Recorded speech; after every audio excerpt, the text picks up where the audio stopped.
crisis that is human trafficking. Today, we want to hear briefly from two survivors, Guadalupe and Holly. If you can please come up.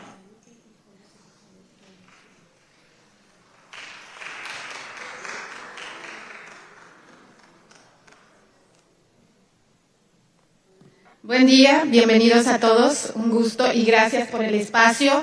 Antes que nada quiero agradecer a Dios por estar aquí el día de hoy. Solo un 2% de las sobrevivientes de trata sobreviven.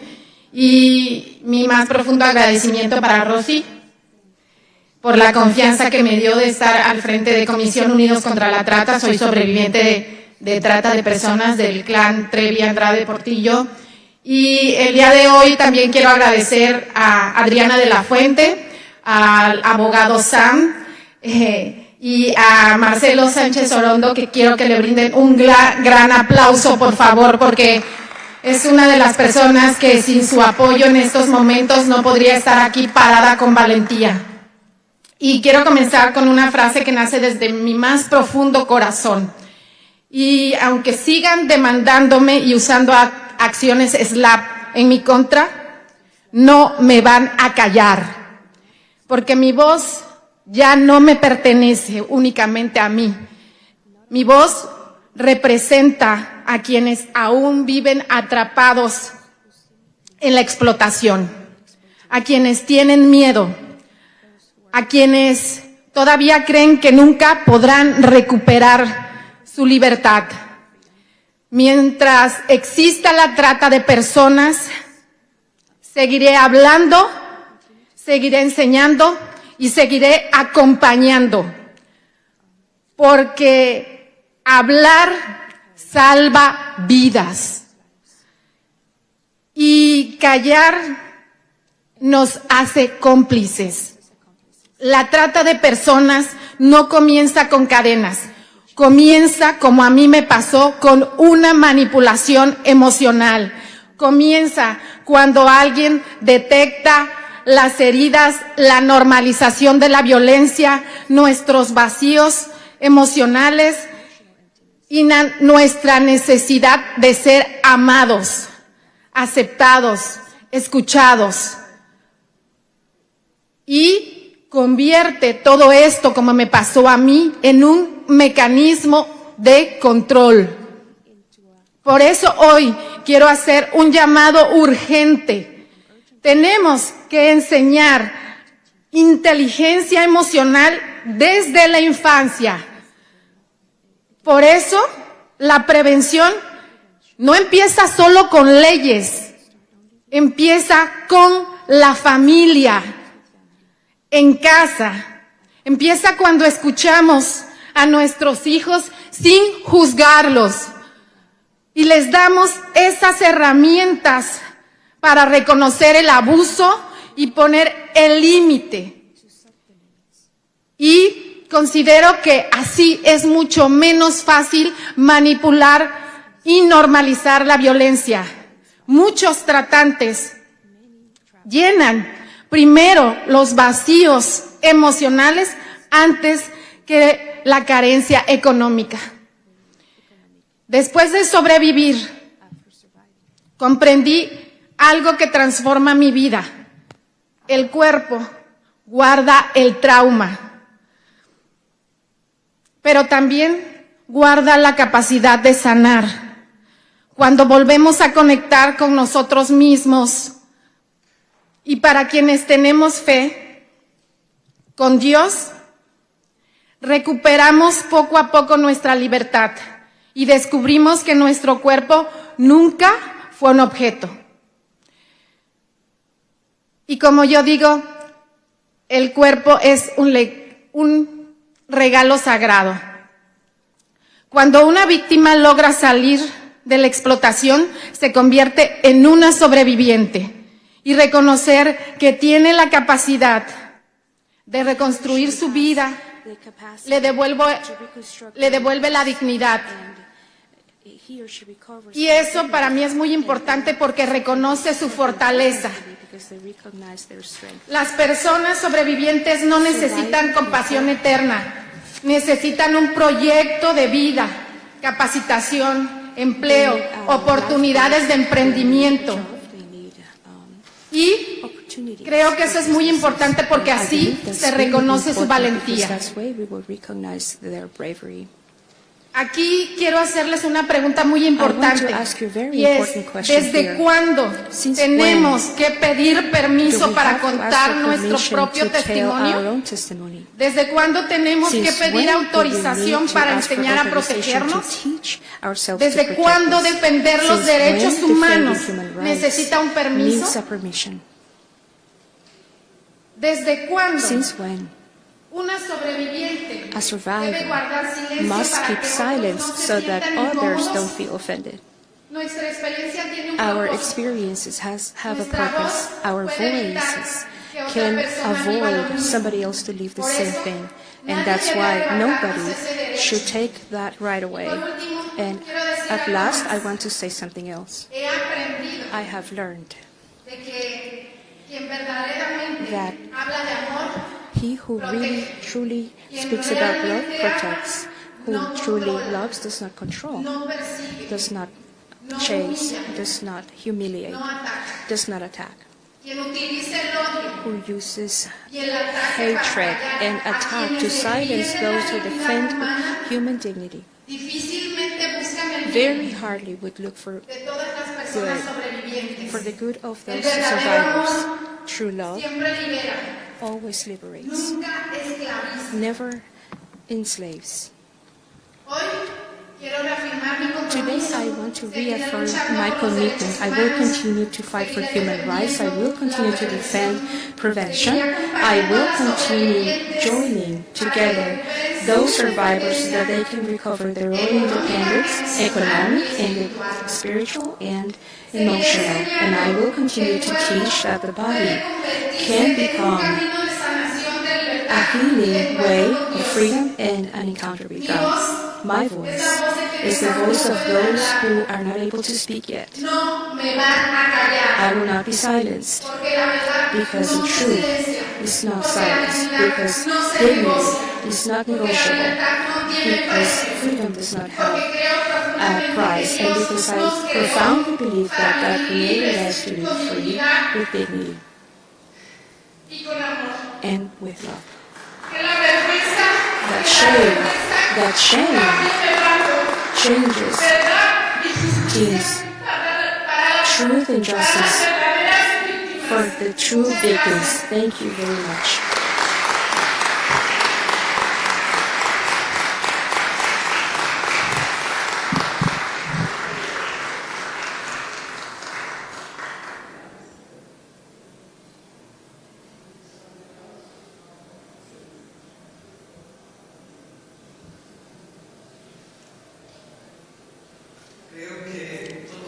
I believe all of you know me, so we don't have words today after Guadalupe.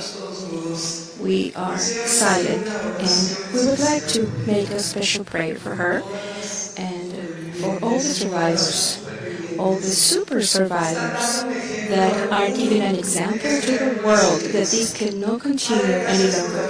Father, thank you for your Vita's life. Thank you for each of those young ladies who have raised their voice bravely and that nobody is going to silence them. Thank you, because you have your perfect times to bring justice and truth.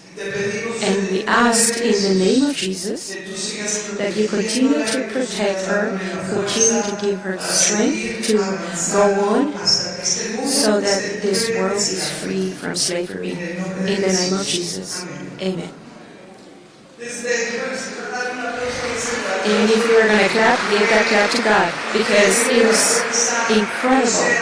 I also know the strength, how you have become full of faith, and that faith in God that is the only one who can achieve what this plate symbolizes. I have been very impacted since Alma told her at the Tijuana shelter that is called Red Nacional de Corazones, taught me about the technique Japanese technique of kintsugi, and it impacted me a lot because a lot of the survivors are there, and they told Julieta Fernandez Marquez, that is here with us, president of Fundación Camino Casa.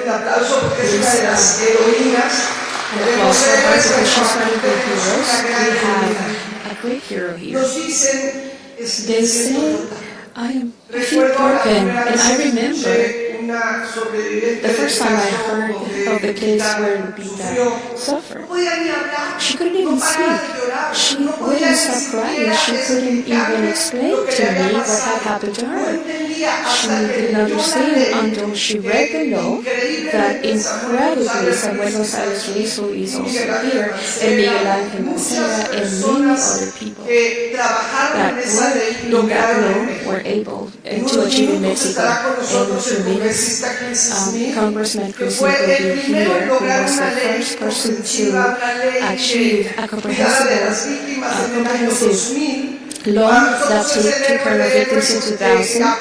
And for us, he is a hero because we learned from that law to make a Mexican law. When I was as a congressman, the most valuable that the Mexican law had was to be able to hear the survivors, to have the time so that each of them would know how they felt, and that we could understand the Attorney General's public ministry, police officers, we all could understand how they felt broken, how they didn't have those pieces together. Just as this wonderful plate that it is a work of art.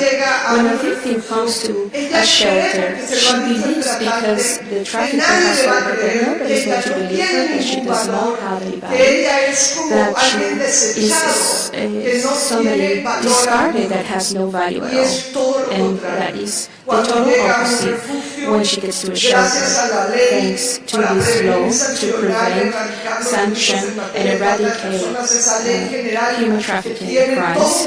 It is a general law that has an entire chapter for assistance to victims. Victims are very valuable. Those pieces can become a work of art because they are joined by in the techniques, in the Japanese techniques.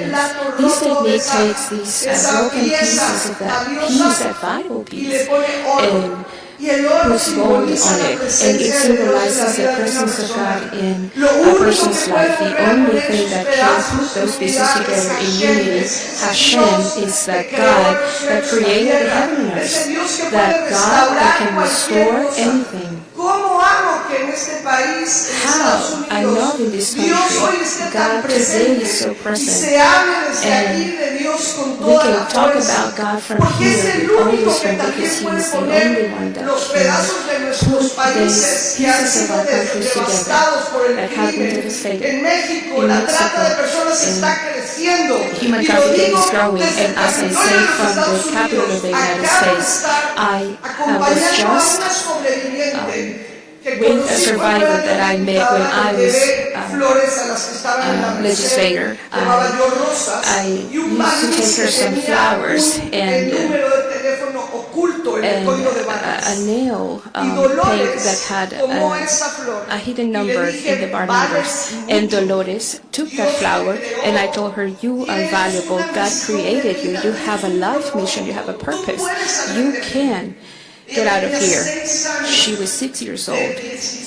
From 16 years old, was taken by the trafficker in Guadalajara, Jalisco, and she was told that they were going to have a coffee. She already had 2 children. She got on the car because her mother pressured to go with this man. The man was 45, and this man would take gifts to the mom. And what comes next?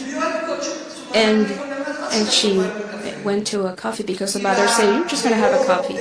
And she took her from Guadalajara to Tenancingo because she gave her water and she fell asleep. When she was in Tenancingo, She took her to a very famous house. This is documented by Oscar Valdera and so many other reporters. There was a crocodile, and the girls who would not participate in prostitution, the girls who would not be able to escape, they were thrown to the crocodile. Since the first time, Dolores, the first day, saw 8 girls, and one of them, she was thrown to the crocodile, and up to today, she has had 8 psychiatrists and people have treated to erase the memories of the smell of blood. She saw 9 adults and 3 children die at the crocodile, and she remembers the crunch of the crocodile's teeth as the worst nightmare today. Today she's a successful entrepreneur, and a friend that is also an entrepreneur was the one who told me that she wanted to continue or to contact me because I hadn't seen her since 2012. And I found an empowered woman, businesswoman that helps other girls in La Merced, and now she is a woman that continues to have consequences because she now has cancer. And I ask, it's not her real name. Dolores is still not, hasn't achieved that the trafficker goes to jail, but I want to tell you from here that we went to see places like La Merced against, like Clara Van Sullivan, and unfortunately, and this affects a lot of the United States, these people that had her, brought her to New York, they continue to bring young people. Well, I want to give you good news. Thanks to the public policies of closing, well, not closing, but controlling the borders.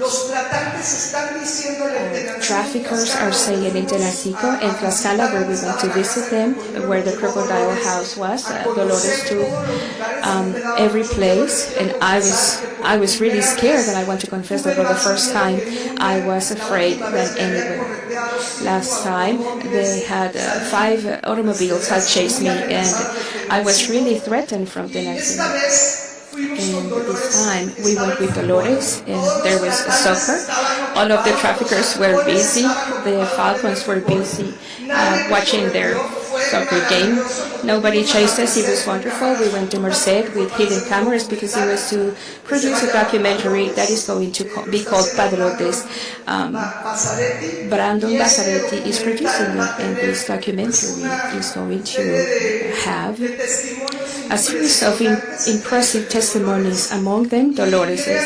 And believe me, that place, the Tenancingo Tlaxcala, continues to be a place where money is received, or girls that are here in the United States pressured by this criminal organization, and we are thankful that today's the controls that they in Tenancingo Tlaxcala are saying that are encouraging young people to study, to be professional, and they are telling that it is not a business anymore because they can continue to go through the United States, and that's good news to the U.S. Thank you for controlling the borders, because those children are not disappearing anymore to be here and be prostituted. And those children, those boys and girls that are in the shelter with Alma Tolkien and Nicole Fitzpatrick, that will also be here with us, with Julieta Fernandez, today have the possibility to continue to believe in a life project just as Dolores.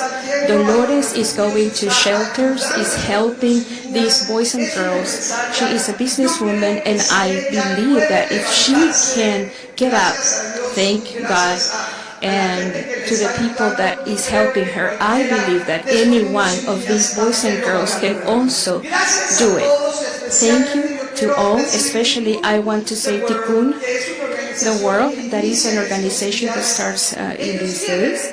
They want to repair the world, because the world needs to be repaired just as this place. For me, this place symbolizes so much, because what Tikkun the World is doing is very according to the teaching Tikkun Olam, which is to repair the world. We will hear them later because it is a teaching just like the Kintsugi one, and I believe that all of us are called to be heroes. And finally, thank you to the Epoch Times. We are live in TV television, and they are launching on July 30th along with us. Campaign Heroes Are Needed. We're looking for heroes. Who wants to be a hero to a boy or girl who needs us? Does anybody here want to say, yes, I do want to be a hero? Thank you. I also know that we want to be heroes. We know that there are boys and girls who are waiting for heroes without a cape. Lionel is here. You know that I need classes and I haven't seen you before. Lionel has a shelter for the childhood in Guatemala, and the place is admirable. Thank you, Lionel, for what you are doing. Thank you for being a hero to repair those lives of so many boys and girls. Thank you for being here. We're going to hear him later. And we need more heroes. We're going to have a series of videos that were made more professional. Epoch Times people and NTV TV. And those videos will be at Kaleido's charity webpage. We will be able to vote for heroes that inspire you the most, and in the same place we'll be able to get to know testimonies, to look for more young people to be inspired to be heroes. Thank you so much for all of those who are here to be a hero, to give an example, to be a testimony of life. I know that we have many people to repair, and entire countries, our nations need to be repaired, and only God can do that. God bless you. Thank you for being here. I'm sorry. The most important, Season Williams is not here. There was a storm where you affected, your flights were affected. I know that you were too. Season Williams sends their greetings. She is in Denver. She had to go back because the day that she was going to be here was yesterday. She couldn't make it, but she sends her greetings. And also Sam was here, Sam Sarelli, the Kaleido's president. We want to thank you from here. Sam Sarelli and Season Williams for everything you have done through this life so that Hero Voices today can be achieved.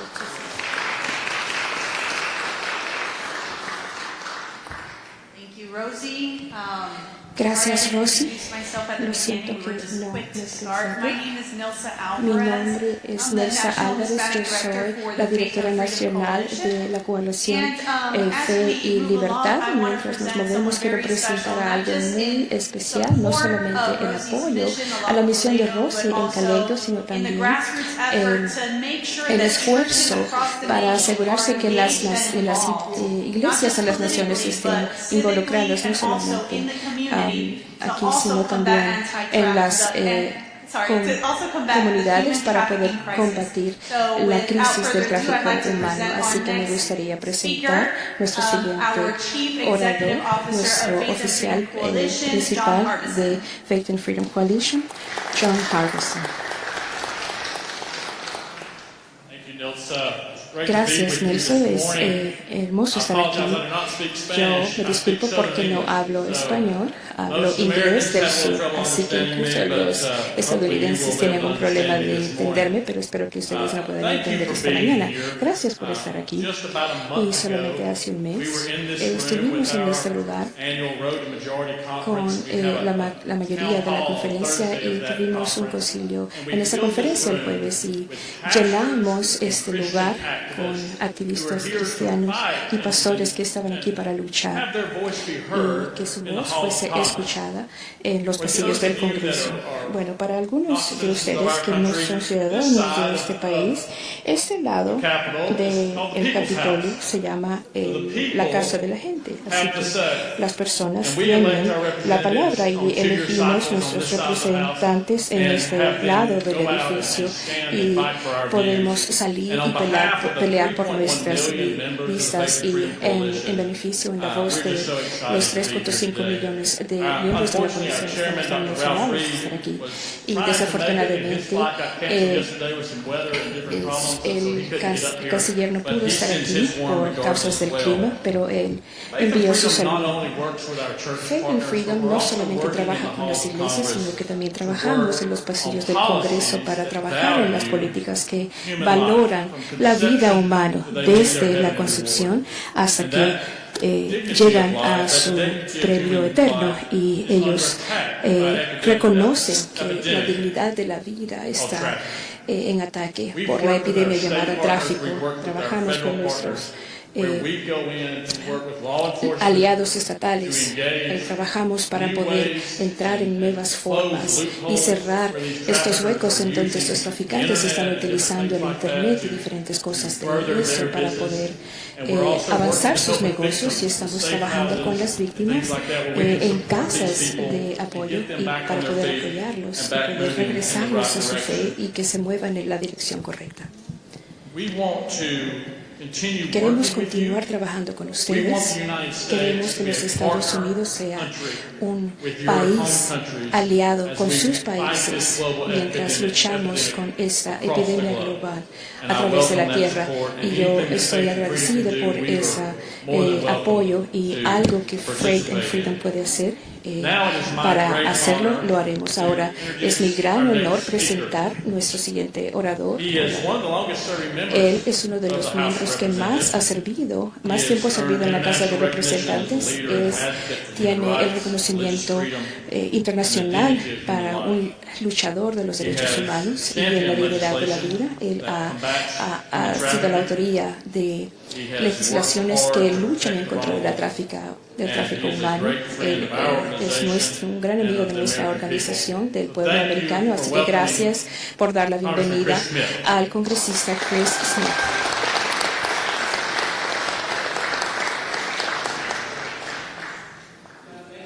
John, gracias, muchas gracias. Gracias a todos por su compromiso, por su intercesión para terminar esta crueldad horrible del tráfico humano. Algunos puntos, yo he estado involucrado en esta lucha desde los 90.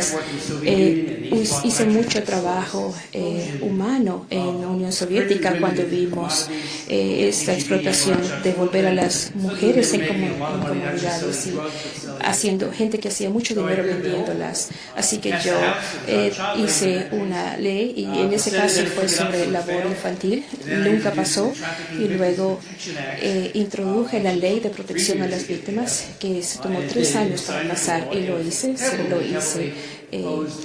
volvió ley, y muchas personas se opusieron, que no buscaban soluciones sino problemas, y yo preguntaba en mi mente, ¿qué estás haciendo? ¿De qué estás hablando? No, está real, está creciendo, está expandiéndose, y si no tomamos una acción para criminalizarlo y para salvar y proteger las víctimas, a aquellos que han sido victimizados, y asegurarnos de que tengan servicios para ayudarles, para que puedan regresar a la sociedad y encontrar esperanza.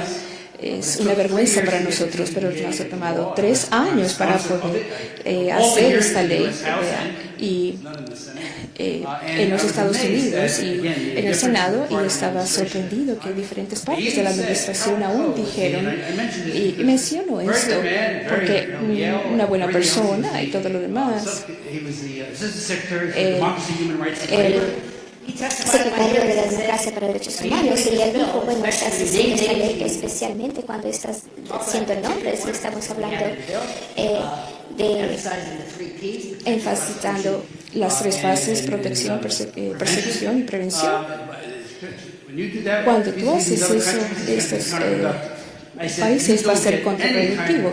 Y dije, tú no haces ningún progreso en la parte de los derechos humanos a menos que haya una pena y una condena fuerte, y espero que las personas se puedan unir en ese esfuerzo. Y sí pasó, y en ese momento, pues hace más o menos 40 años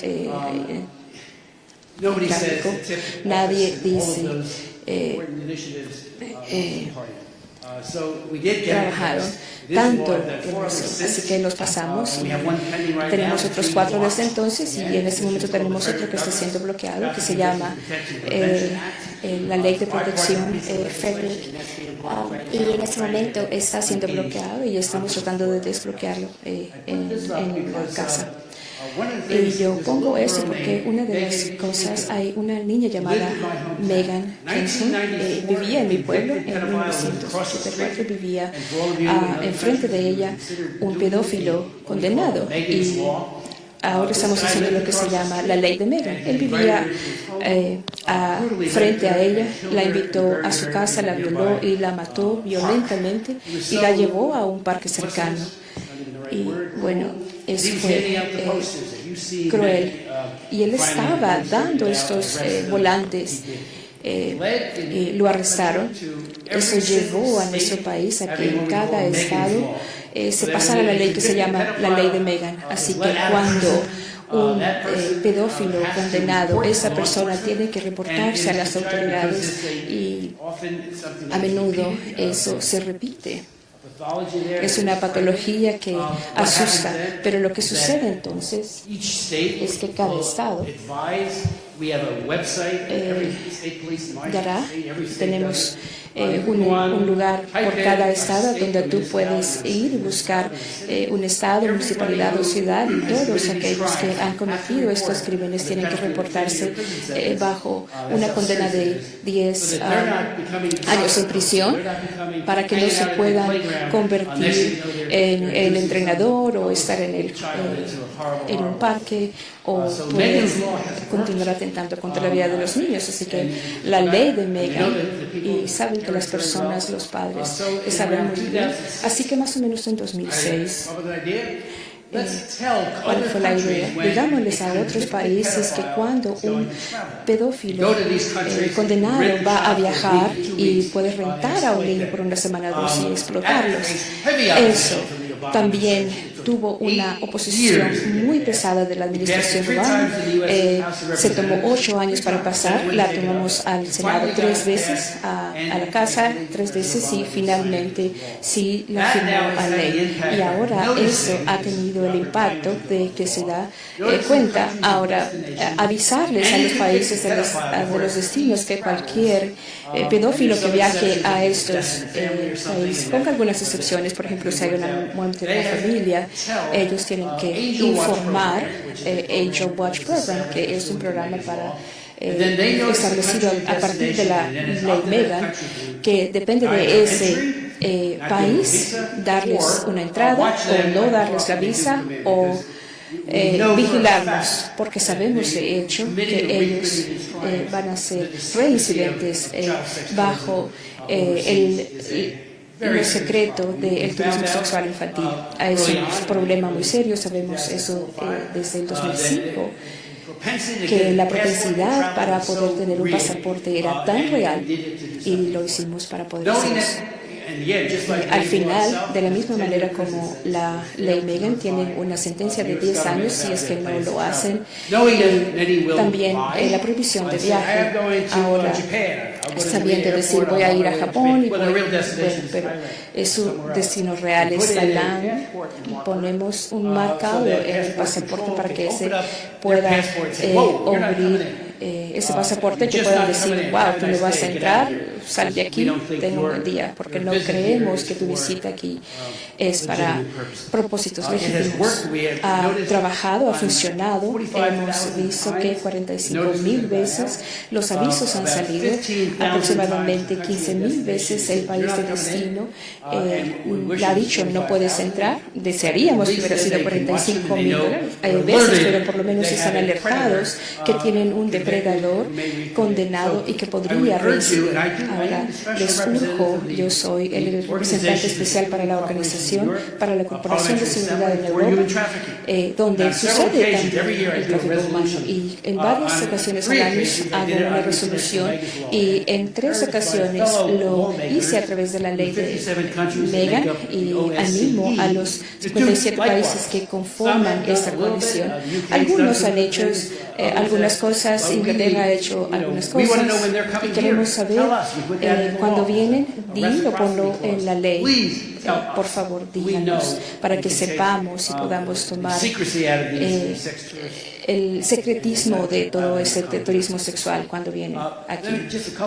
Y luego hay otras cosas un poco sobre la ley de protección de víctimas de tráfico. Tenemos 52,000 condenas grandes que una vez se hizo en el año 2000 y no puedo decir lo suficiente que tan difícil pasar. Había muchas banderas rojas, no puedes hacer eso, no puedes hacer eso. Yo sé que ustedes se enfrentan a mucho eso. Los fiscales también se encuentran con estos bloqueos, pero finalmente se volvió ley.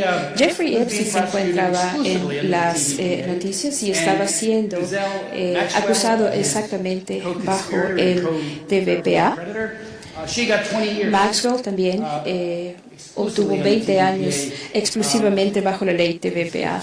Y si alguien tiene menos de 14 años bajo esa ley, ellos pueden obtener una sentencia de por vida. Y si por definición pueden también obtener 20 años si es menos de 11 8. Y básicamente simplemente no es verdad. Ellos necesitan ser protegidos y agresivamente. Y como ustedes saben, hay una coerción o fraude. También deberían ser perseguidos por la ley. Y las cosas han sido interrumpidas muchas veces, pero viene a la discreción de la Fiscalía, pero por favor díganles a sus fiscales que hagan esto una prioridad.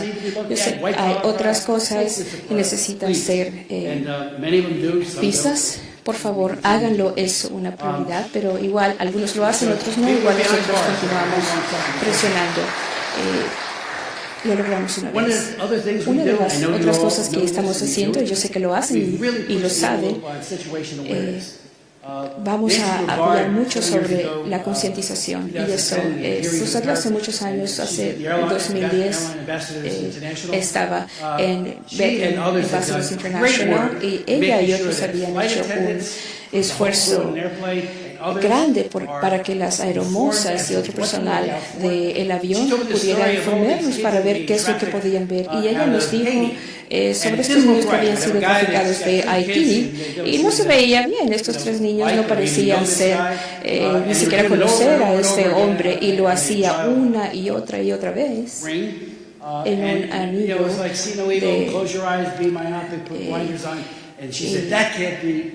y ella dijo, eso no puede ser verdad. Así que ella y otros iniciaron la idea y ahora tenemos una ley de asegurarse a la mayor extensión de aquellos que pudieran tener contacto con poder, no tomar la ley bajo sus manos, pero si eso no se mira bien, contactar a las autoridades para determinar si realmente son los padres. Muchas veces negamos un espacio y los medios de entrega, lo que habían vuelto transaccionales y así también se unieron a la lucha. Nuestra nueva ley, que está a punto de convertirse en ley,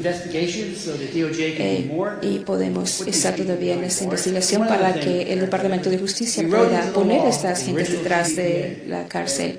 Que fue escrita en esta ley. Una mujer no puede ser condenada bajo esta ley. Ellas son víctimas y no son perpetradoras de este crimen. Muchas veces en estados, lamentablemente no ha sido el caso en todos los estados, pero continuamos esforzándonos para que se pase. Y la otra línea, y cada estación a su propia ley pueden usar esto como un modelo, pero realmente que desarrollen su propia versión de la ley para que haya más fiscales y más compromiso, que salen más partes interesadas del lado de la ley para proteger. La nueva ley tiene cosas que compartir. Una de las cosas es que continuamos escuchando como las mujeres, en su mayoría son mujeres, no pueden encontrar un lugar donde vivir después de que han sido rescatadas. Así que tenemos en esta ley una cantidad millonaria para poder proveer vivienda. Sabemos que es un inicio, esperemos que pueda ser pasado. Ayer se suponía que iba a pasar, la sacaron la semana pasada de la agenda y es como, por favor, ¿qué están haciendo? Vuelvan a traer esa ley para que pueda pasar. Y la otra cosa sería muchas de las cosas que hemos trabajando con la ley Frederick Douglass es un bisnieto. Tenemos idioma para establecer aún un esfuerzo mucho más robusto para que los niños, los estudiantes de los grados kindergarten a 12 grado estén conscientes desde aquí e internacional para que entrenar a los niños para que sepan qué buscar y los maestros, administradores, para que puedan ver de qué buscar, porque el conocimiento es poder y si ellos tienen este conocimiento, entonces pueden hacer retroceder, es decir, un momento y llamar a las autoridades, traer a la comunidad de fe para poder hablar sobre este asunto. Así que para que este flagelo pueda ser minimizado. Esta ley tiene un gran rol en eso y poder poner eso en el currículum para que no haya ninguna escuela que no la tenga. También se encuentra en la ley en este momento. Tenemos un énfasis grande en ayudar a las mujeres psicológicamente y sabemos que alguien no puede hablar y venir porque están rotos, porque están en drogas o han sido expuestos a otras cosas. Y tenemos estas provisiones para poder ayudar a estos individuos. Esperamos que esta ley pueda pasar y les prometemos que vendrá, pero para el registro también, en el último Congreso, la ley de prevención, Frederick, y tuvimos 400 votos a favor, y Bob Menéndez, que también es mi compañero, se rehusó a pasarla. Lo hicimos 2 años antes, la misma proyecto de ley, las mismas condiciones, y se impuso una vez más. Y yo no lo entiendo. Y luego, como supone, yo trabajo de una manera bipartidista. Y él es un demócrata de Maryland y estamos trabajando y yo creo en el bipartidismo y así es como se hacen las cosas, para mostrarte qué tan roto puede estar este lugar. Bob Menéndez fue condenado a prisión y estuvo fuera 6 meses, y al final su ley, que es mía porque lo copió y al final de la sesión no había oportunidad de hacer nada con eso. Y yo no entiendo ese tipo de cosas. Estando en Congreso por 46 años, abusos de derechos humanos sucediendo, tenemos explotación que te da náuseas, tenemos realmente que trabajar juntos para poder hacer el trabajo. Y Missouri, esta persona ahora está en prisión por 11 años por corrupción. Yo no entiendo eso. Estamos encontrando otra vez estos bloqueos, pero les digo que no vamos a dejar que nos detengan. Así que les agradezco a ustedes, y cuando lleguen, por favor, consideren la ley Megan para sus propios países. Nuestra ley Megan, una de las objeciones que se levantaron originalmente es que los vigilantes iban a salir a perseguir a los predadores, y eso no sucede, ni siquiera se acerca, pero ha alertado a cada escuela y a cada equipo de atletas y a todos los demás, hay un problema, ustedes tienen que cuidar esto. Así que una vez más no puedo agradecerles lo suficiente por su liderazgo, por lo que están haciendo. Esto es fantástico, necesitamos unir fuerzas para trabajar como nunca antes. Y Rosy creo que está viniendo, aquí está. Otra cosa que estamos haciendo, tenemos una ley de antitráfico y una ley separada sobre con respecto al tráfico de órganos y lo que el gobierno chino ha estado haciendo. Hay un libro fantástico que pueden leer. Eso sucede por los decenas de miles de personas para robarle sus órganos.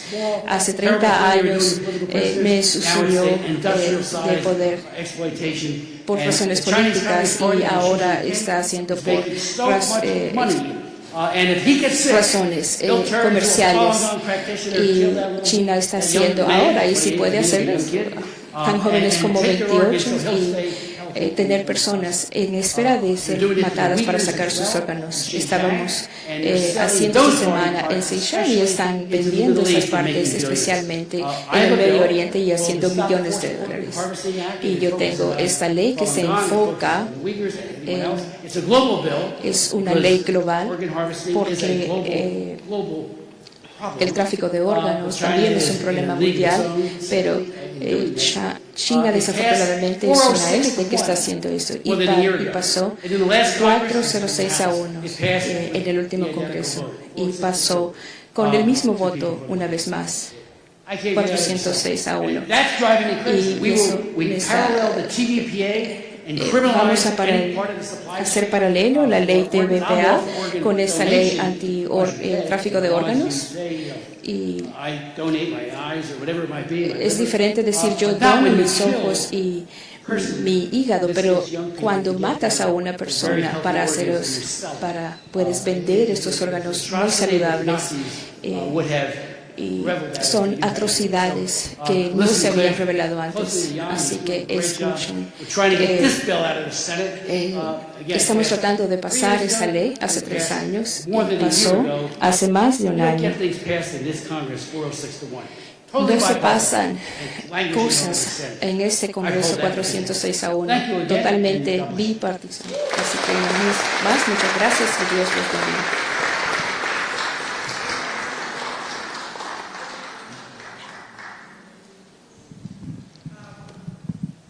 I spoke with a congressman and with his team that for us, Heroes Wanted Hablé con el is so congresista y con su important equipo, y that para we nosotros es tan learn importante from him. When I was a que congresswoman, aprendamos de él. I learned Cuando everything yo era from you, congresista, and we yo aprendí prepared todo de something ti, y hemos to say preparado that you algo para already decir said que, it.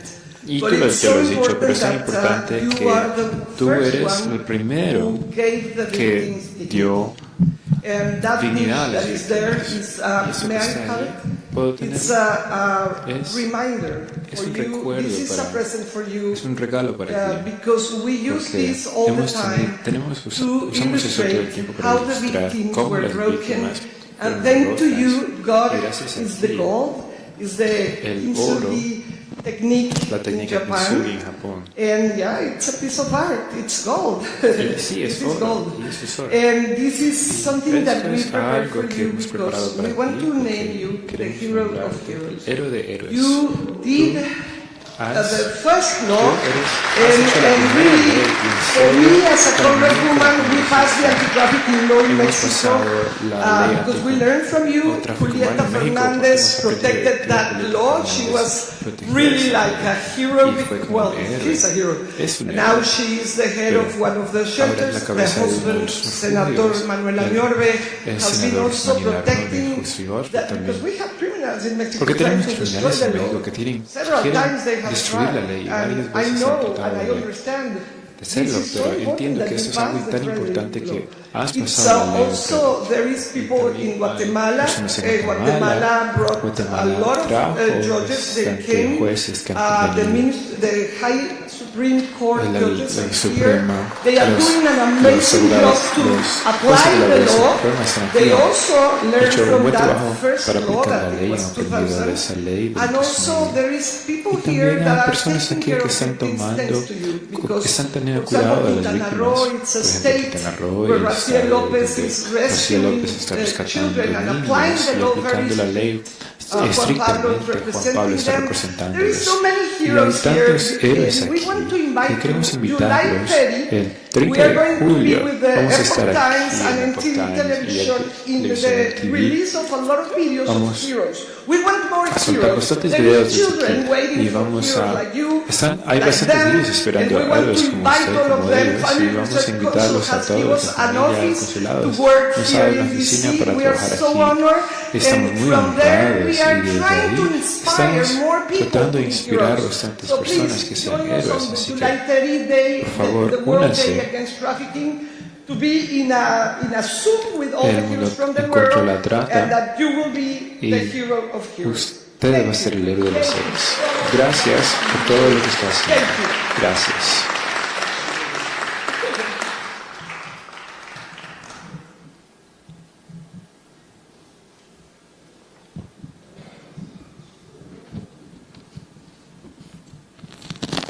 What an amazing testament of influence, right?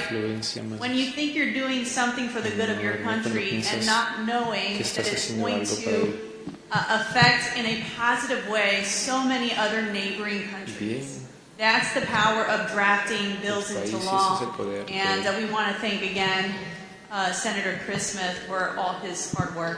So we continue the program with our next speaker. He is from the Epic Times, has a wonderful presentation for you today. His name is Jan, and I don't know how to pronounce the last name, so I'm so sorry if I say it wrong. So Jan Jekielek? Jan Jekielek. Am I saying it right? ¿Lo estoy diciendo correctamente? Okay, so why don't you come up and share with us. We're honored to have you with us again from the Epic Times, Jan. Estamos honrados con el Epic Times, Jan. Thank you for having me here. It's a really huge honor to speak after Congressman Chris Smith, because his office, he's been, as was mentioned earlier, one of the longest-serving congressional members, and he's accomplished astonishing things.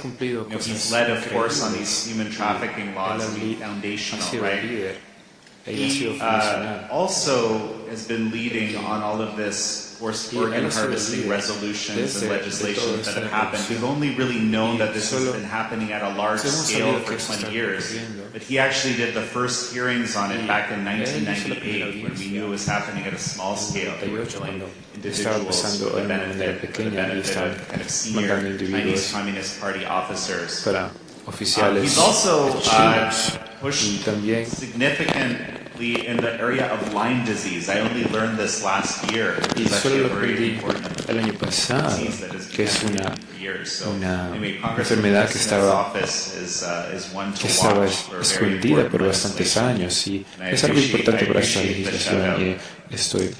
Y agradezco que lo han nombrado. Le he escrito un libro que se llama Code to Order y solo voy a dar un ejemplo de la situación. Voy a dar unos ejemplos porque hace unos días he hablado con algunos cómo funciona y tal vez voy a hablar con unos, pero solo para dar una foto de cómo es esto. But I wanted to give some anecdotes as well, so you can just see like what is possible in a system like this. Okay. In 2019, there was a young Japanese woman who had a rare autoimmune condition. Okay, and basically it actually destroyed her heart. Okay. Now this is good. This is a difficult situation because a new organ. So she's now on basically an artificial heart for a number of months in Japan. Okay, there's not a lot of hope for living very long on an artificial heart. And so I think it was something like 9 months that she was on this. The family didn't know what to do, but heard about the China option.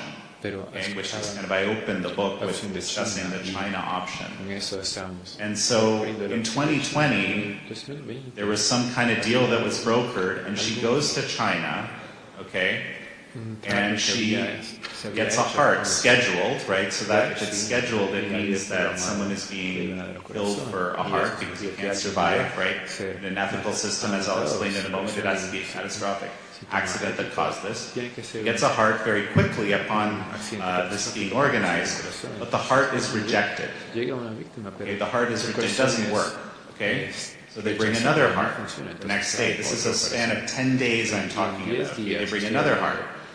And that day, when they bring the second heart, she has a fever. They can't transplant. Okay? So that heart goes to waste. Okay?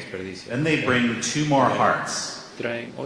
And they pick the stronger heart. This is documented in the articles about her, because this was a case that was written up in Japan. And she gets successfully transplanted. So you can imagine, someone with a rare antibody condition, right? We have to match for tissue type, but this is why the first heart was rejected and why it's so hard to get a heart in an ethical system. Someone with these autoimmune conditions will reject a lot of organs, basically. They're not going to match. So in 10 days, they found 4 separate hearts for her and transplanted only 1. well, they tried to transplant a second one, right? But that one was rejected. So that's possible. Okay, that's possible in this system. I know of another case of a wealthy German woman, okay, who was a heavy drinker. She had a rare, similar sort of antibody condition in her liver, which caused psoriasis to happen faster than in normal people. Okay, in the span of 12 years, she was able to get 3 livers. Okay, because she kept drinking, and these livers would fail after a while. And she went back and got a second liver. Kept drinking, ended up getting a 3rd liver. So again, you can imagine the excess here we're talking about, right? It's a very extreme scenario, which is completely impossible in any ethical sort of transplantation system. I use these anecdotes because I want to kind of capture your imagination with respect to what this is like. So if I need a new heart, in an ethical situation, someone has to have an accident, a very special kind of accident, because they have to be a little bit of circulation in the body that's left.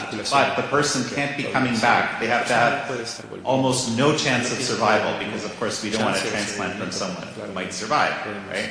And then we have to match for blood and tissue, because our bodies reject foreign objects, including organs. Of course, we use drugs to compensate for that, but even then, those organs get rejected. Okay, that's an ethical situation. It's very rare for a new heart to be the right match for you if you're waiting. There's this big list of people that are waiting for that heart, and then there's this accident, and the donor appears. Por un corazón, y el algoritmo decide que quién va a recibir ese órgano estos días. Es una decisión compleja que ocurre, y salvo la vida es increíble, pero en la China comunista funciona de la otra manera. Voy a dar una parte importante de rompecabezas. La China comunista ha tenido una lista de tener enemigos. Hay un sistema y siempre hay The Communist Party designates that. It's not son the people's los actual enemigos decision, del but they grupo, call it enemy of the y ellos people. le llaman los enemigos del They actually call it a black class. le llaman el Right? black class. And the first one of Y el those primero de esos was es landowners. They wanted to seize the land of people. dueños de Right? territorio. Y How are they going to do that? Those people ¿cómo are lo going van to a resist. hacerlo? They're ¿Cómo not going to give ellos their van a land willingly. resistir? They No worked van a their dar su lives for territorio their land, or they've inherited or something. voluntariamente So si they lo pushed tienen this por bastante mass tiempo. dehumanizing Entonces, propaganda han against hecho una the group. propaganda They said landowners are dehumanizante evil. They stole que your han land. dicho que las Right? They're personas dangerous people. que They're contemptible. You should hate them. Okay, you'll recognize this pattern. But that was sort of early. That was 1949. And over the years, they've had many reconocen groups ese like patrón this. y por And that bastante tiempo han conditions the tenido rest of the grupos así. population to Y eso accept condiciona a bad personas things being done to those a la people. población. Okay, and some people even go Y crazy. algunas You, of personas course, se are vuelven familiar locas si with ustedes the Red están Guard familiarizados during the con la Cultural Revolution, right? These young guarda roja students en la went completely revolución. crazy, and they Estos would go out estudiantes se volvieron and locos kill their y teachers, iban a right? matar a Because sus teachers didn't estudiantes y sus agree estudiantes to no all estaban de sorts of acuerdo con insanities todas that they demanded. las By the way, that was locuras the que way you ellos could get out of demandaban, it, right? así If se you salía. confessed to your sins as a Sí, landowner, se if you said, confesaba yes, private sus property is evil. I give it pecados, así se salía, gratefully to the Communist Party, and I thank you for emancipating me from my evil ideas of private property. If you confess that, okay, you could maybe live. Si But if you didn't, well, puedes vivir, anything no, goes, right? We saw that during the Cultural Revolution against the intellectuals and teachers and so forth. In 1999, there was a group called Falun Gong practitioners that the regime decided to crush. This was a very popular. It was great to hear Congressman Smith mention this, because I believe that this persecution of Falun Gong practitioners set up the unique scenario for them to build this killed-to-order industry. Okay? So what they did was, first of all, what is Falun Gong? Truthfulness, compassion, and tolerance. These are people living these principles very seriously. It's a very grassroots system, right? There's no hierarchy in it, genuinely. There's no worship in it.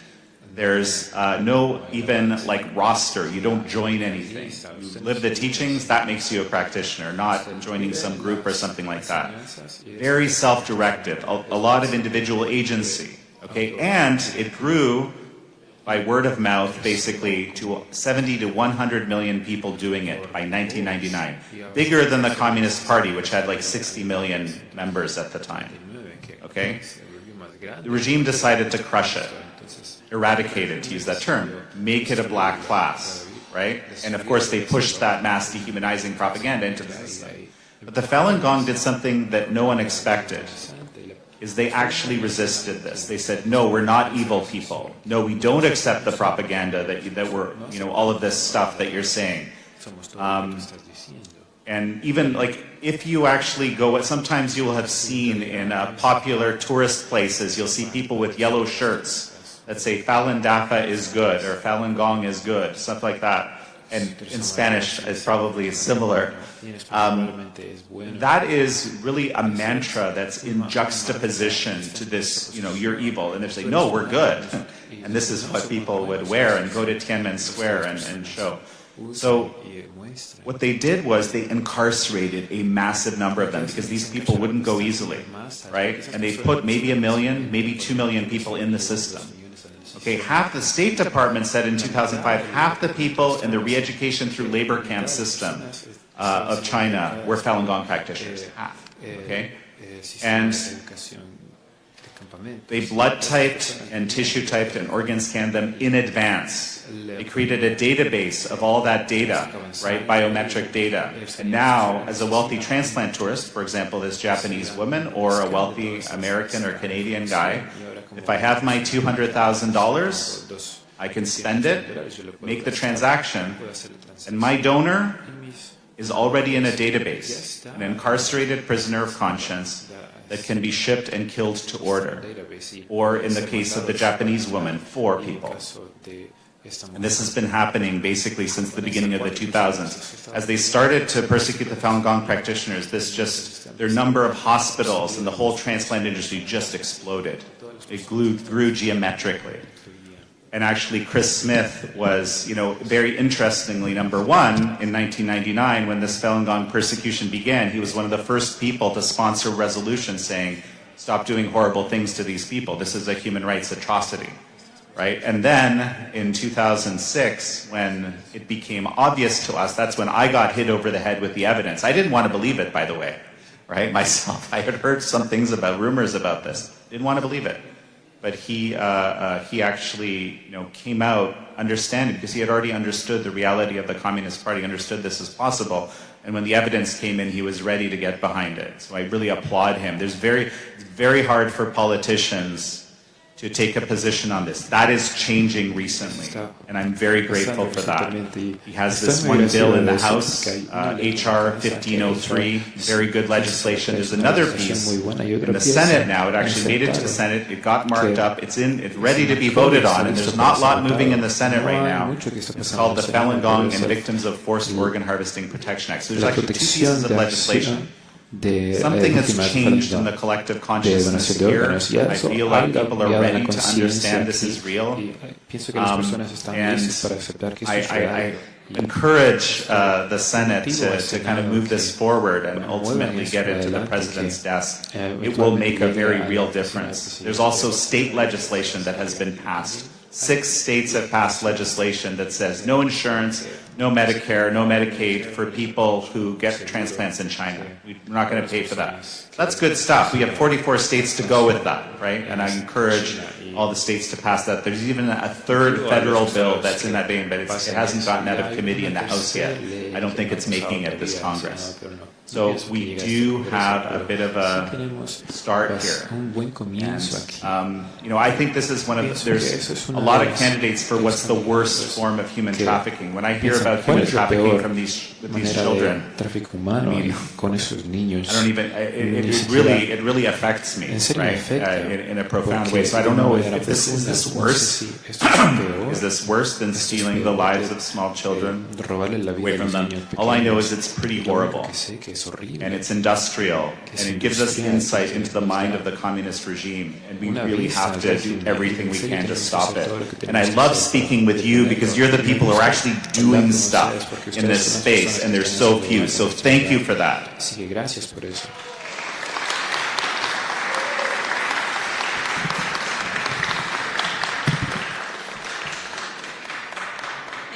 much, John. Gracias, John. So we're going to begin Entonces with our vamos a first comenzar con panel el primer titled panel titulado In the World. So we would like to call up the members of the first panel. Please come up. That would be Julieta Fernández Márquez, Presidenta, Fundación Camino a Casa, abogada y defensora de los derechos humanos. Para que pases al primer panel, Raquel Weintraub, Joseph Steinberg, experto en ciberseguridad y autor. También el doctor Raúl Arias Pérez, presidente de Jóvenes de los Derechos Humanos en México y Latinoamérica. Y el moderador de este panel, Benjamin Laniado Cassin, doctor, he's a doctor in transformational leadership and social impact. Please come forward and join us. Suben. Y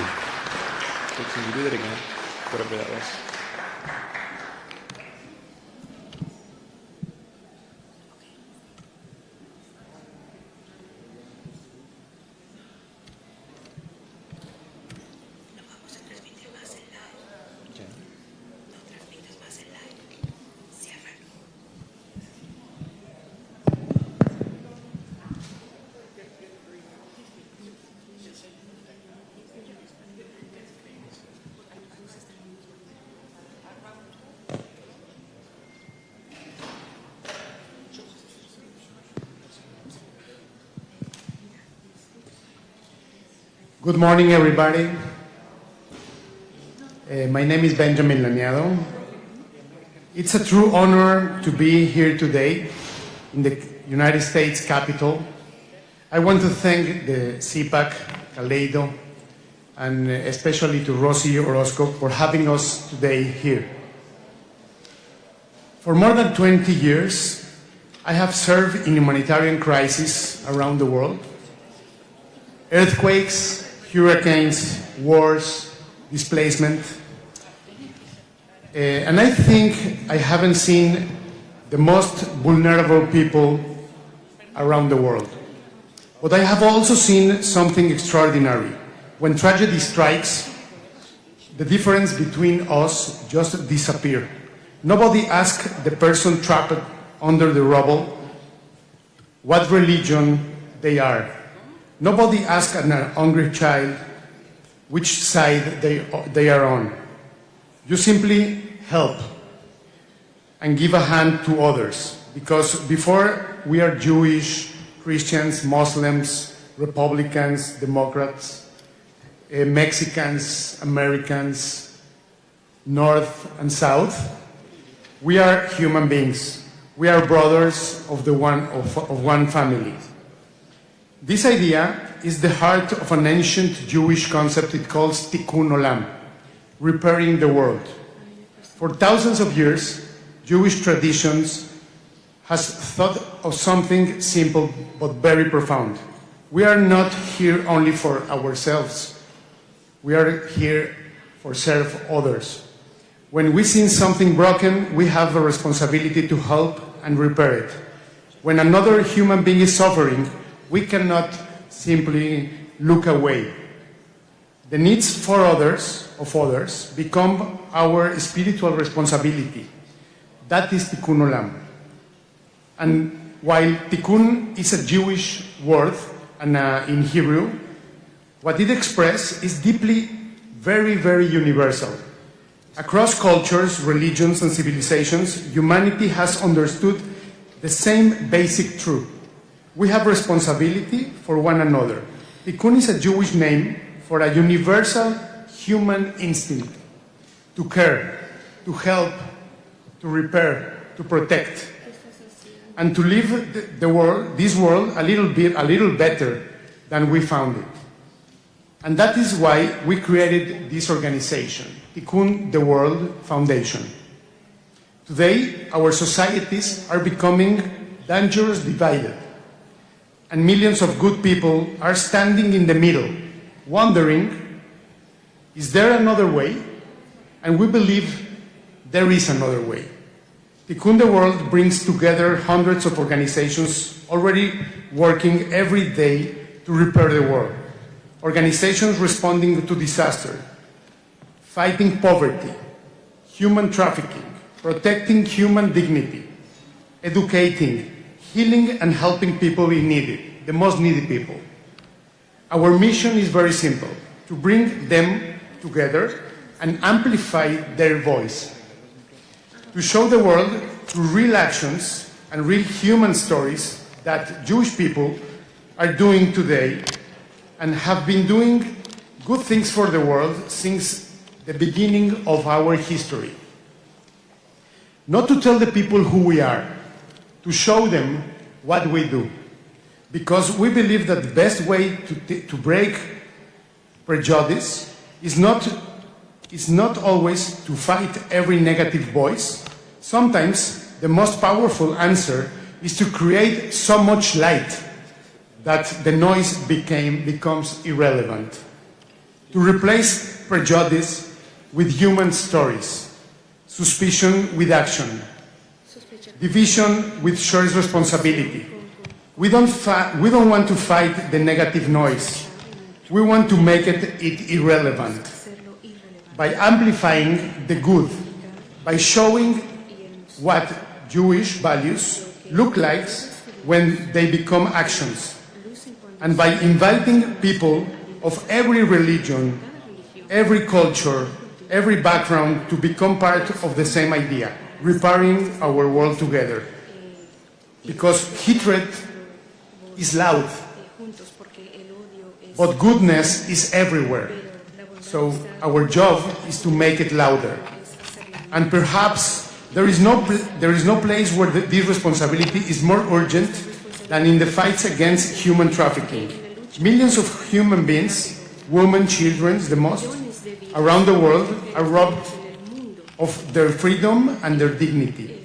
Today, we are here not only to talk about this tragedy, we are here to meet extraordinary organizations and people who have made a choice, not to look away. They saw something broken and they choose to repair it. That is tikkun the world, that is tikkun olam. That is our responsibility to one another. And I believe if every one of us choose to repair the piece of the world that is in front of their eyes, so together we can make a difference that we will dream about. So to get into this panel, we have here, that the heroes are already here. Our responsibility is to find them, to connect them, to empower them, and make their impact impossible to ignore. And today we are going to meet 4 organizations that come from different places and attack human trafficking from different angles: protection, prevention, and persecution. But they share only one conviction: a human being is never a commodity. So rather than talking about them, I want us to listen to them. So please, tell us stories, one person, one face, one story that explain why you cannot walk away from this fight. Tell us what is the biggest misconception the public has about human trafficking. Tell us what vulnerability comes before the crime. Tell us about one intervention your organization was discovered that effectively changed outcomes. And you know, all 4 of you are doing extraordinary work. What could you accomplish together that none of you can accomplish alone? Tikkun the World, CPAC, Kaleido, could help connect your organizations with resources, visibility, and technology to create the greatest multiplier effect.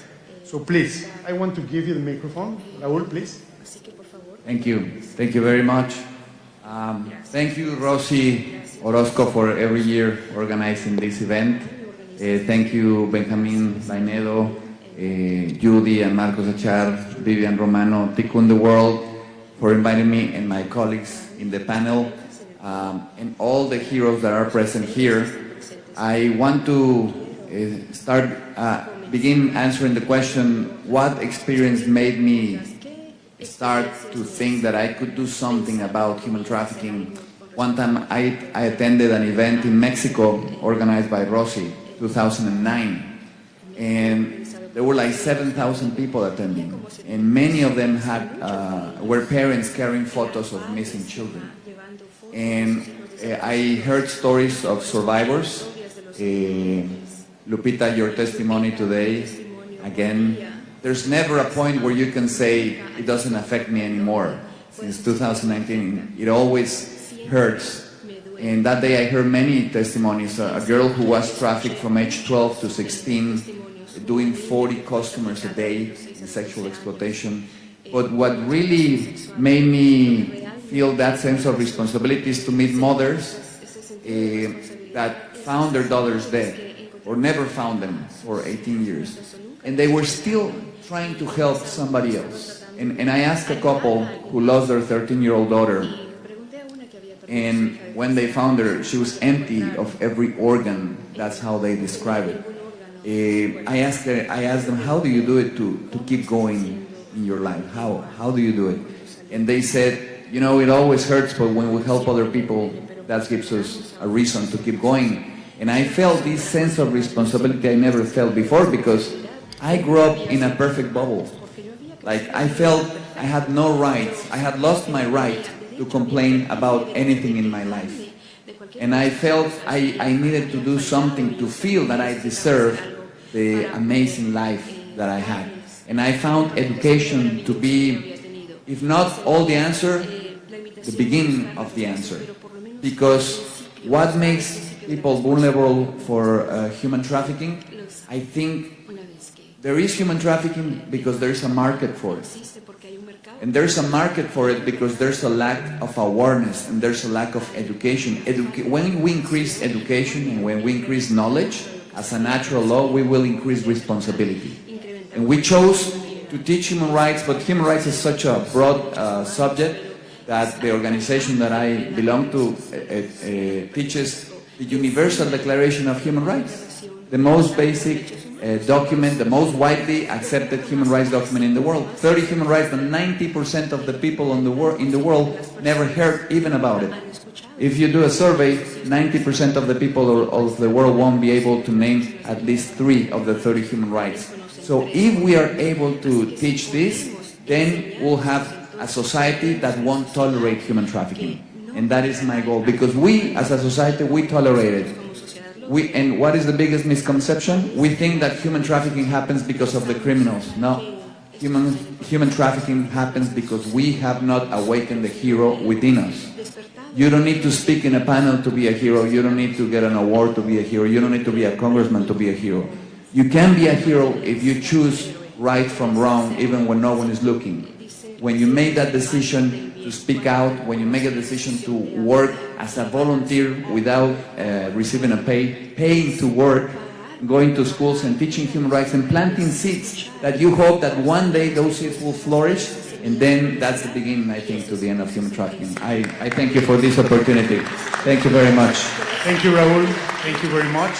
I want to pass the microphone to Raquel from Cadena International. It's an organization, Jewish organizations, that is the humanitarian arm of the Jewish communities around the world. Please, Raquel. Thank you, Benny. So I have been deploying to the field to disasters and crises for the last 10 years. I have been in over 4 continents, and displacement, disaster, and migration create exact conditions for traffickers to exploit.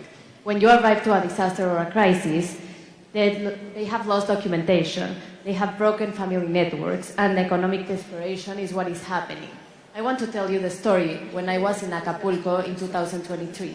Hurricane Otis just struck, so it was a big hurricane, many things were destroyed and many people lost their lives, many people lost families. And when I was in a community, Maria approached to me because we were working for 2 or 3 hours, and Maria told me, Raquel, can I tell you something? Ven para acá, come here. And I said, yes, please tell me. Please, you have to take care, and you have to take care of us, because many trucks are arriving here and they are taking all the girls. So they were opening trucks with help, and they were taking the girls, and they were like robbing all the girls, and they were starting with human trafficking. And this is one situation that in Cadena we have encountered in many, many contexts. We encountered that in Poland with the refugee crisis of Ukraine. We are encountering this in Venezuela. I just arrived from Venezuela 3 days ago. So in all these contexts, we see this daily, but we have to take action of this. How we take action in everything that we do. Since we arrive to a disaster, what we do is that we arrive with our rescue team, and we arrive with psychologists. So our psychologists are trained in detecting this. And in every country that we arrive, we have somewhere to canalize this. So we work with other NGOs and we say, like, this is happening, or we delegate the cases. Also, we did this in Colombia. We had a hospital in the border of Venezuela. So this was a hospital specialized for women. So all the women from Venezuela can come to Colombia, and they had specialized attention. So they have a safe space where they can get birth, they can get all the attention without being at risk. And we continue to do this in every response, because people are at risk daily, and in disaster, they encounter to more risks. So this is why we have to do it in every situation. In disasters, we have to be aware, and we have to take measures in every action that we do. Thank you. Thank you, Raquel. Thank you very much. So I'll give you the microphone. Please, the microphone is yours. El micrófono es suyo. Okay. Muy bien. Pues para mí ha sido todo un viaje el tratar de ayudar a las personas, y esto es porque uno nace con un corazón que tiene compasión por las personas, y cuando hay compasión, como decía Raúl, uno quiere ayudar, uno necesita ayudar. Y eso es That is what transforms the world, when you are allowed, when you can step into other person's shoes. And what happened to me to be involved into this in the fight against human trafficking was that one day Rosie came close and told me, "You have to be the president." I was a federal legislator, and she said, "You have to be the president against the Commission Against Human Trafficking." I knew nothing about it. I started studying what it was, and I was able to see how it is a crime that is committed every time, once and another time, and it advances and destroys and tears apart people's lives. But many years ago, in the 1600s, 1700s, was that they were bought at the gates of the city, and now we are manipulated, they are being deceived, and they were even taken almost by their own will to commit suicide because of the vulnerability of what they were speaking, to say, "I need this," even though it is a falsehood, it is deceit. So when I discovered all this, and I saw too much corruption everywhere, I realized that I won't be able to go against human trafficking. I would have to go against Congress. I would have to go against so many people, criminal or organized.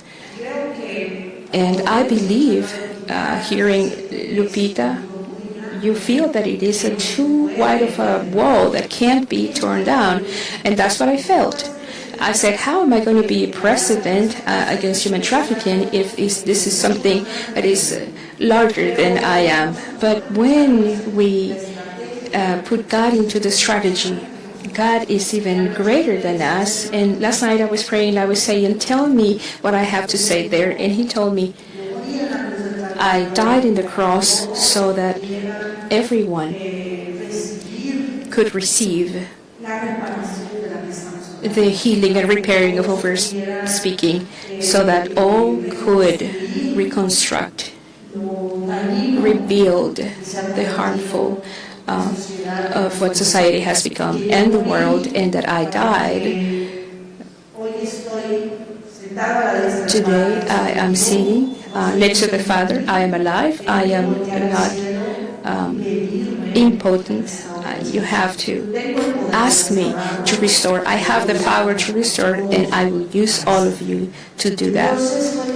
And it was so wonderful to understand that, because I got ill from sciatica, and I was not able to do anything else but praise God. And I knew that God had the answer, and He started. I only found 7 people who were backing me up. All the Congress was against me. All people didn't understand what I was saying, and I knew that I had to stop the law that was coming, because it was a deceitful law that was going to liberate the human traffickers, and it was going to re-victimize the already victims. But I couldn't save the victims. But God did it. And it was so incredible. The answer was so incredible that at the end, I was called and told me, Julieta, we're going to back you up. We're going to restore the law. The law is not going to move. And it is such a wonderful law that was approved in 2012. And now that is a human rights law. We have prosecutors around the country, and we have the protection of the victims through this law, although it needs action, it needs people with compassion. We can go to the light of God to speak to the attorneys with His light, to speak to the victims with His light, and to spread contention to people. That's why I love to hear Cadenas and Benjamin's testimony, because, and Raul's, and all of yours, because what you're doing is spreading your hope, your faith to other people. And that's what we transmit, that God exists, and that God restores, and that we are instruments in His hands. And what we do in the foundation is I had a child who needed a psychiatrist, that she would enter in crisis, that she would faint, and we had to take her, and we had to take her once again and another time. And I said, what can I do with this child? And God changed her heart, and God restored her, and He gave her a new heart with faith and hope. God does things. That's why it is important to connect with God. God bless you. Thank you, Leticia.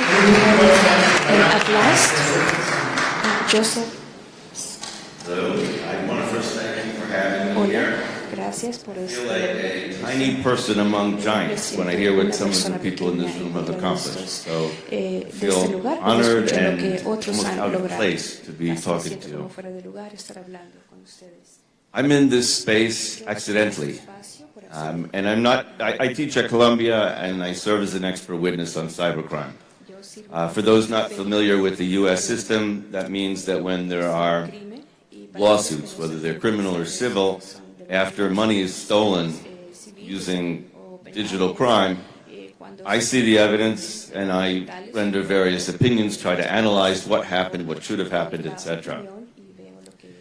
There was a famous American bank robber who was asked, why you rob banks? Why do you rob banks? And he answered, because that's where the money is.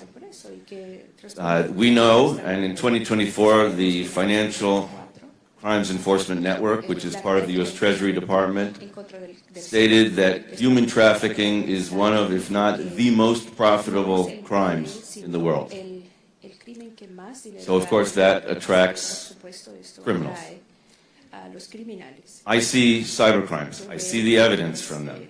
And one of the things we have discovered is how this money moves. Because in the end, the criminals need to move their money between countries, between places, between accounts. So not as a professor talking, but as a friend crying to another friend so that you can understand the problem, and everyone in their own way, whatever they're able to do in terms of influencing public policy, etc., should understand what's going on. So the first point I wanted to make is that when President Bush coined the phrase "axis of evil," The money that moves today, people tend to think of terrorists being one group, human traffickers another, narcos another. It's all the same. They're moving their money all together. They're allies. And it may sound crazy, an Islamic terrorist group with narcos, what's the connection? But they're allies. They move their money together. A lot of it moves through cryptocurrency today. Why cryptocurrency? Because it's less regulated. You can move very large amounts of money with some anonymity, and you don't need to exchange the currency. There's no dollar to peso conversion. There's no euro to dollar. You move it in Bitcoin, it stays in Bitcoin. You can cash it out anywhere. And what we have seen, and I've seen this in cases, is often law enforcement knows who's taking money and moving it, but they don't have the ability to get there. They don't have the ability to get it. What we would have had the ability to do is if the parties who are moving the money, whether it's banks or crypto companies or other money transfer networks, if they were stricter on what they were doing in terms of controls, the money wouldn't have moved in the first place. And sometimes it looks to me like it's someone turning a blind eye because of profit. Sometimes it's an insider. And this I've seen multiple times where a criminal network pays an employee at some company to, for a very short period of time, turn off some sort of anti-money laundering control. And they make it look like it was an accident or a computer problem. And it's done at exactly the time someone's going to do something to move money illegally. Sometimes it's used for theft.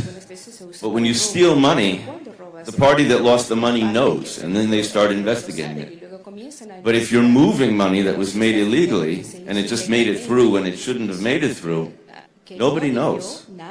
They don't see anything. Nothing's missing. They don't even know to investigate. And this is becoming a bigger and bigger problem.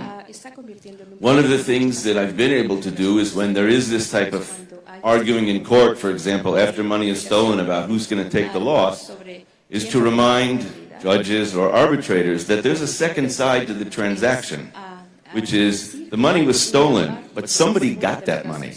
And let's look at who that party is, so that if somebody was careless, or somebody looked the other way when they shouldn't have, that they can be punished. Because this money, and it's not my opinion, again, this is FinCEN who has said it very clearly, this money is going to terrorists, human traffickers, narcos, and North Korea. Those are where this is going. When President Trump ran the first time, he spoke about, the heavy hacker living in his mother's basement or something of that nature. Those were the good old days. Today, this is organized crime. And this is the way they're moving the money. And so, what I ask from people is, if you're in a financial company, or if you're in any business, and this got a lot worse since COVID because people hire remote employees, you don't always know who these employees are. You need to make sure that there isn't somebody coming in and doing things internally. You need to have very strong audit procedures to make sure systems that are intended to prevent money laundering, systems that are there to prevent fraud, systems that are there to prevent one person from doing something they're not authorized to do, are in place and can be shut off. Wherever possible, require multiple people to sign off on anything that's big in terms of moving money. Okay, we need more protections. And, I was talking with the congressman before, we need more legislation. The laws have to be stricter. It's a free-for-all. It's like the Wild West, we call it today. And when these things happen, the companies claim we didn't know, the law doesn't require this, it was a mistake, and often they get away with it. So, I can't solve it myself. I don't think any one person can do it, but if everybody in their capacity is more careful to understand that there's money moving by paying off employees, there's money moving by doing all sorts of cybercrime, and we're a little bit more careful, hopefully that will cause us to do two things. First of all, prevent some of the money from moving and save some people. And number two, to get some of the traffickers caught. Because sometimes we know who's starting the transaction, and we know who did it, but we only know it 3 weeks later when it's investigated. But if we knew it at the time, law enforcement could go there. And so if we're better at this, I think we will see some more criminals getting caught, some more lives being saved. We won't solve it all, but for those people, we mean the world. So, thank you very much, Joseph. Thank you very much. As you see, there is many approaches to fight against human trafficking. It's a very complex and systematic way about crime, and also we have to be like we have to look in a very holistic way and to incorporate the knowledge about people knows through different perspectives. So I want to thank you all, and in just a few minutes, we, the Tikkun the World, we want to give you an awards. So I want to ask you from one of my colleagues, Judy, please, to come up. No? So we want to give you an award to Raúl.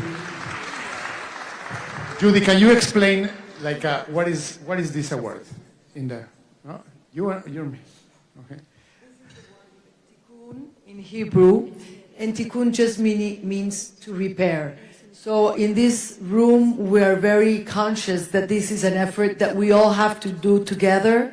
As we just realized, there's education involved, there is taking care of the victims, there is taking care of where the money is coming from and how to stop it in order to have better results and being able to stop it, and how it just springs up in places such as hurricanes, earthquakes, and so on and so forth. So it's a united effort, and we thank you all for everything that you've been doing. And we recognize all the work, the love, the passion, and everything you do in order for this world to be better for all of these children, these adults, and all, and helping stop the human trafficking. So thank you all for all your work and efforts.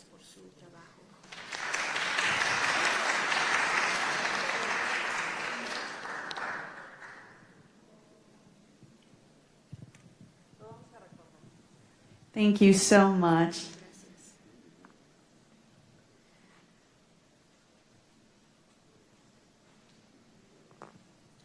How many of you are learning something you did not know in the battle against human trafficking? Raise your hand if you're learning something. Thank you so much. It was so informative, and we are learning just more ways to combat the trafficking crisis. And to share a few words, on behalf of the Family Research Council, I'd like to call up Travis Weber, the Vice President for Policy and Government Affairs. Please welcome Travis.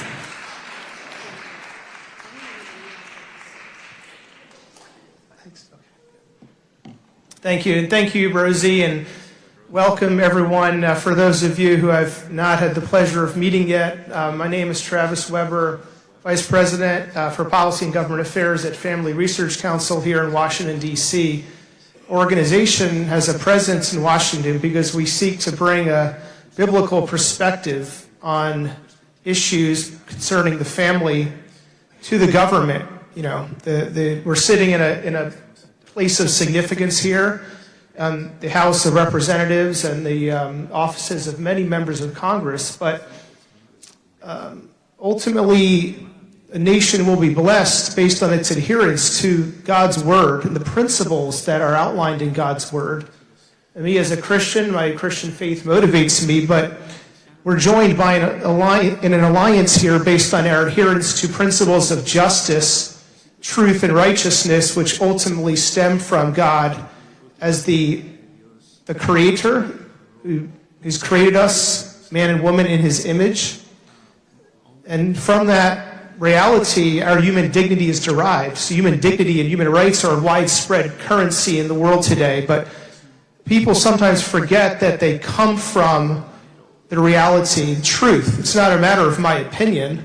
It's not a matter of my private beliefs, and it's not a matter of what I think to be true, but the reality that we are created in His image. And obviously there are a lot of cultural and spiritual wars being fought over these things today, including the issues of justice, which we are here to defend, provide a voice for those who cannot speak for themselves and need a hand and need someone to advocate for them, whatever country we're in. So God bless you all. I want to bless you being someone who lives and works in this city, and I want to say you're very welcome here and what you represent in the principles of justice and righteousness and what you're trying to fight for in bringing, eradicating the issue of human trafficking.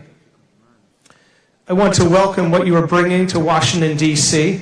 Our organization works with many members of Congress in this building, helping them understand the issues at stake and being a resource to them when they want to defend family and life and freedom. But this is something that's important in every nation, for God's word is not only for the United States, but for every nation. And so in that regard, it's extremely important that you are here, and it's extremely important what you represent as you come and meet together here and go back to your own countries. And so being someone who wants to represent these principles here and working with Rosie and what she's doing and many others here, including those in this room, including Congressman Smith, I just want to say you have a friend in our organization when you are doing your work in Washington and want a resource here and need some help in the city, because we have an interest in seeing these principles flourish everywhere, not just here in the United States. So again, may the Lord bless your time here. And again, you are very welcome, and thank you for your time.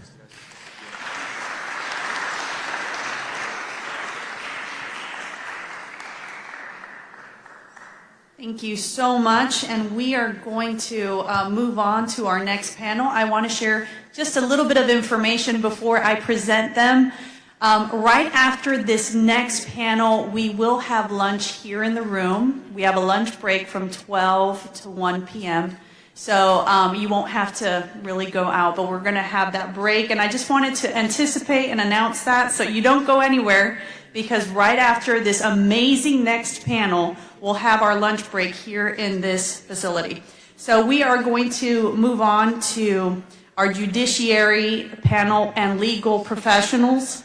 I'm going to go ahead and start with, she is, and I have to say this in Spanish because I have it in Spanish, but I'll try to translate as best as I can for those in the room that don't understand Spanish as much. We have Sara Catalina Reyes Mejía, juez de primera instancia de Guatemala. Ella va a ser la moderadora. Por favor, para que pase Sara Catalina. And to also, the following 4 people are magistrates for the Supreme Court Justice of Guatemala: Jenny Noemi Alvarado Tení, Gustavo Adolfo Morales Duarte, Carlos Rodimiro Lucero Paz, Clemen Vanessa Juárez Midense, para que pasen adelante, y jurista, directora general de INACIF de Guatemala, Ingrid Joana Romero Escribá. Por favor, pasen al panel.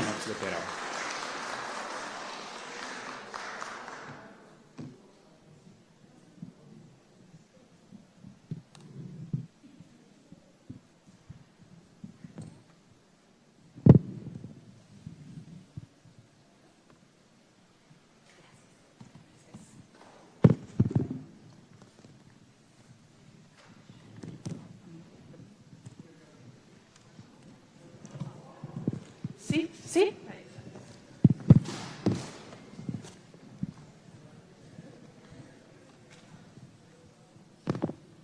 Bueno.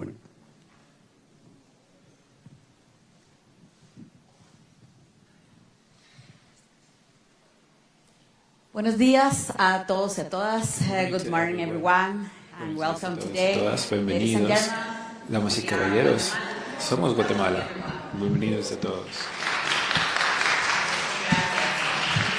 Thank you. We are the Commission for Guatemala, and we're very happy to be here.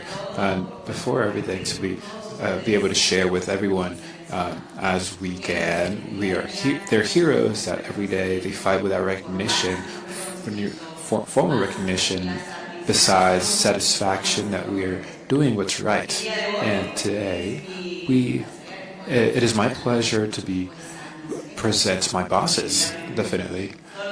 They are the magistrates from the Supreme Court, which I am very proud of, and of course, the forensic sciences director that I'm going to present, and it's my pleasure to present everyone that transcends these borders, and it's the truth. We know that how hard it is for the magistrates from the Supreme Court and as directors to face such strong fights, that is, to speak publicly about human trafficking and to take decisions so bravely as they have. And as a Guatemalan, I'm very happy, very proud of my country, of course, and of the posture that's been taken about this topic. So transcendental. I'm going to present who is here today in this panel. I'm going to start from the side so that you can see Magistrate Gustavo Adolfo Morales Duarte from the Chamber of the Supreme Court. Thank you, Mr. Magistrate. We also have the dear Magistrate Jenny Noemi Alvaro Temi from 13 from the Supreme Court Justice that is with us today. Thank you. We also have our dear and claiming Marisa Juarez, Fidense, from the Cámara de Amparo and from the Supreme Court of Justice. Thank you very much. We also have Magistrate Carlos Redimiro Lucero Paz, vocal primero from the Civil Chamber of the Supreme Court. And lastly, but not least, we have the instructor of the Forensic Science Director from Minnesota. Welcome, everybody. Very well. So the objectives for this forum, our main objectives is to be able to ask questions to our dear magistrates and the directors so that they can share with you how Guatemala is facing human trafficking and what are the main advances. So we're going to begin with one specific question for our dear Magistrate Morales. What do you consider to be the role of magistrate in enforcing against human trafficking? Thank you for your question. First of all, I want to thank the invitation that Rosie gave us to be in such a noble movement in Washington. Thank you for inviting us. And definitely it is to guarantee the access to justice. More than anything, to approach the population. And I remember that 2.5 years ago, approximately, there was a group of representatives of institutions of the justice sector, and we talked about this criminal issue, and we were chatting. We proposed to accelerate the procedures to face this crime, transnational crime, and from the judicial organism, that our main objective is to administrate justice, that we decided to increment the organizations. And to this day, from 2019 to today, we have 17 jurisdictional organizations that are specialized in the crime of human trafficking. So as to say that we have justice specialized to face this. And from those 17 organizations, 8 of them are judged by first penal instance, 8 tribunals, 8 sentencing tribunals, and we have one chamber from the appellate court especially for human trafficking. And that's been an advance, very important in the administration of justice, to have that approach to those vulnerable groups. And besides, I want to mention that we have trained more than 204 specialized judges and justice for trafficking. And we have celebrated more than 17,000 trials and more than 2,200 sentencings that are vinculated with the crime of human trafficking, is to say that we are still advancing. Another important fact is that we want to share is that with the help of the U.S. Embassy, we have been able to install within the penals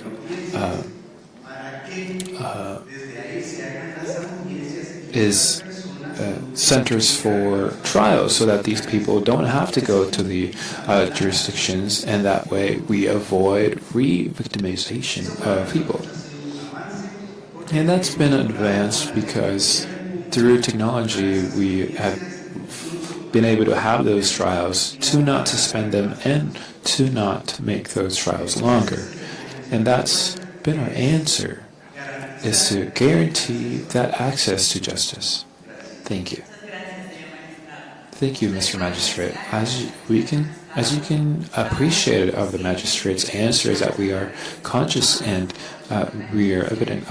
It is evident about the advances in justice, especially about the specialized justice. And today and yesterday, we have heard about how big it is, the fight, everyone's fight for the victims of human trafficking, for justice. And the magistrate's answer has shared the importance to strengthen specialized justice, and of course the access to justice, so that it could be as best as possible. We're going to continue with our next question with Magistrate Juarez. Why is the independence of so important to guarantee an effective system in human trafficking? How do you guarantee the protection of the human trafficking victims' rights? Thank you for the invitation. Thank you for your time so that you can listen to our intervention. The question is that you've made is very relevant. The judicial independence is vital and essential to give an effective answer to the population in regards to this crime. Generally, we think of judicial independence as something element or an essential element of rights, but it is. But within this context, what we're speaking of is to visualize more as a guarantee, essential guarantee to the victims. And when we speak of judicial independence, we think about the judge's faculty to be able to solve cases that are to his knowledge and applicable to the law, and to the facts that he sees and to the facts that are to those cases. And that's independence, judicial independence. But it's important to highlight that these aspects can be very technical, but at some moment abstract. But when we take these to practice, they are in effect very practical, very concrete, and is to say that they are related to this way. If there is a resolution, a judicial resolution that can dictate, and for some reason, these resolutions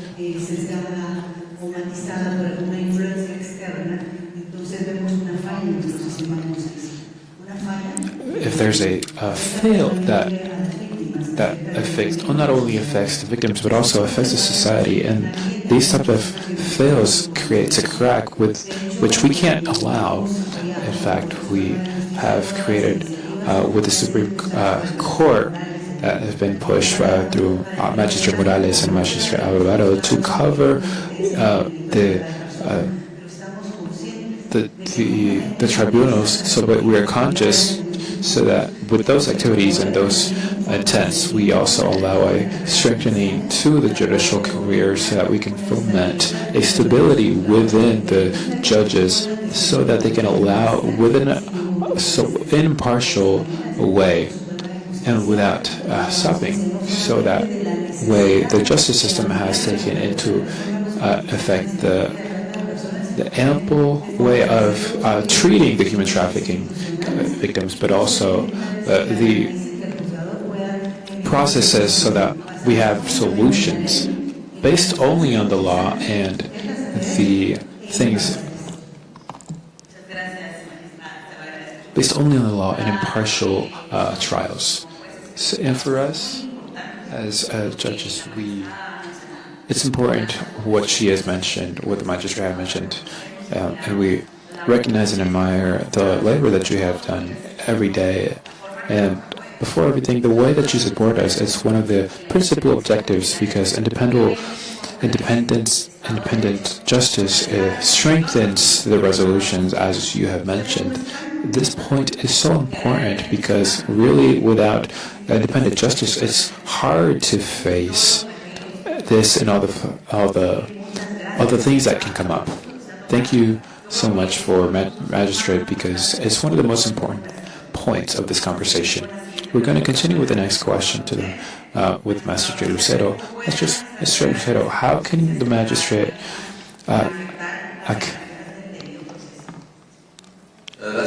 Thank you very much, Washington. Thank you, everyone here. A cordial hello from my country. Welcome. Thank you for inviting me to this 5th summit against trafficking. And I thank everyone, especially the association Buscando Héroes through Kaleido and Rocio Rosco for her invitation. A cordial applause, please, for them.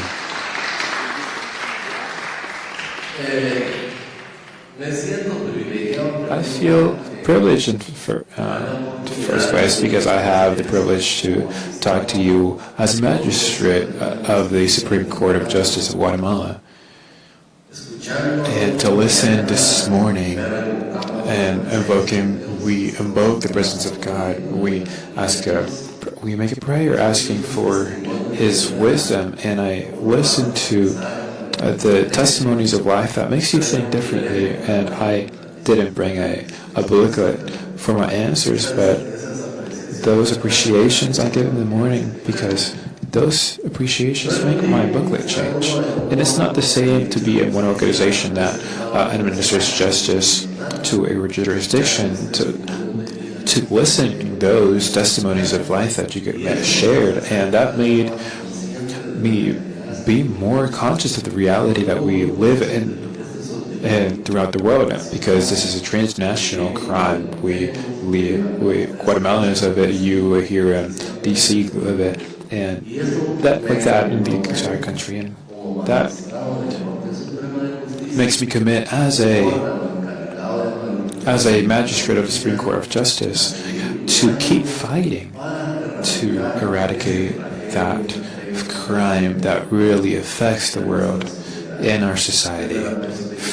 From the perspective of a judicial organization, we also form a 13 magistrate complex where we make decisions and jurisdictional decisions that has taken us to admit the according agreements to treat this crime, and to say we can't close our eyes, we can't close our ears, we can't close ourselves to the reality that we live here today. And I'm a father, and I have 2 children, and I am even more committed to fight for those victims. For those victims, we've already listened to Lupita's testimony, and that makes my bones shiver to listen to that testimony. It's not the same to see a case with letters, to listen to live testimony like Lupita has shared me. I don't know if that's her name, with all due respect.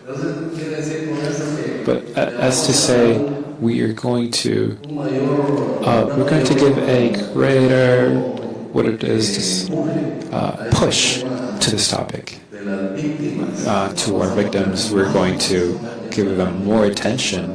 The topic of victims about this crime, human trafficking, from our magistrates, and this being a institution of politics, because this is this is world politics, and for all of us being here, we have the interest of this changing, and for humanity not to be disappearing in the world, but with the transcourse and all of the institutions in charge of administrating justice, including my country, Guatemala, we are committed to attend the victims, not to re-victimize them, as we say, and to respect certain constitutional guarantees, that is the due process. Because many times it is easy to accuse someone of a crime, but we have to also show it. Unfortunately, we are in front of two places, the accused and the accuser. And without losing the perspective of fighting for the victim and also fighting for the constitutional guarantees as due process and the right of defense that is so sacred and constitutional in the Constitution of the Republic of Guatemala. Thank you. Thank you, Mr. Magistrate. Our magistrate has emphasized the paper of victims in the process. You're going to understand that as the processing in Guatemala, our position, especially in our position in the Supreme Court, we have to admire something very specific, and that specific point is that it's not only something that's been placed by Guatemala as a unitary work for the magistrates and judges, but it's also something institutional politics, and it's very important because it implies that it's not just the judges and the magistrates, but to work together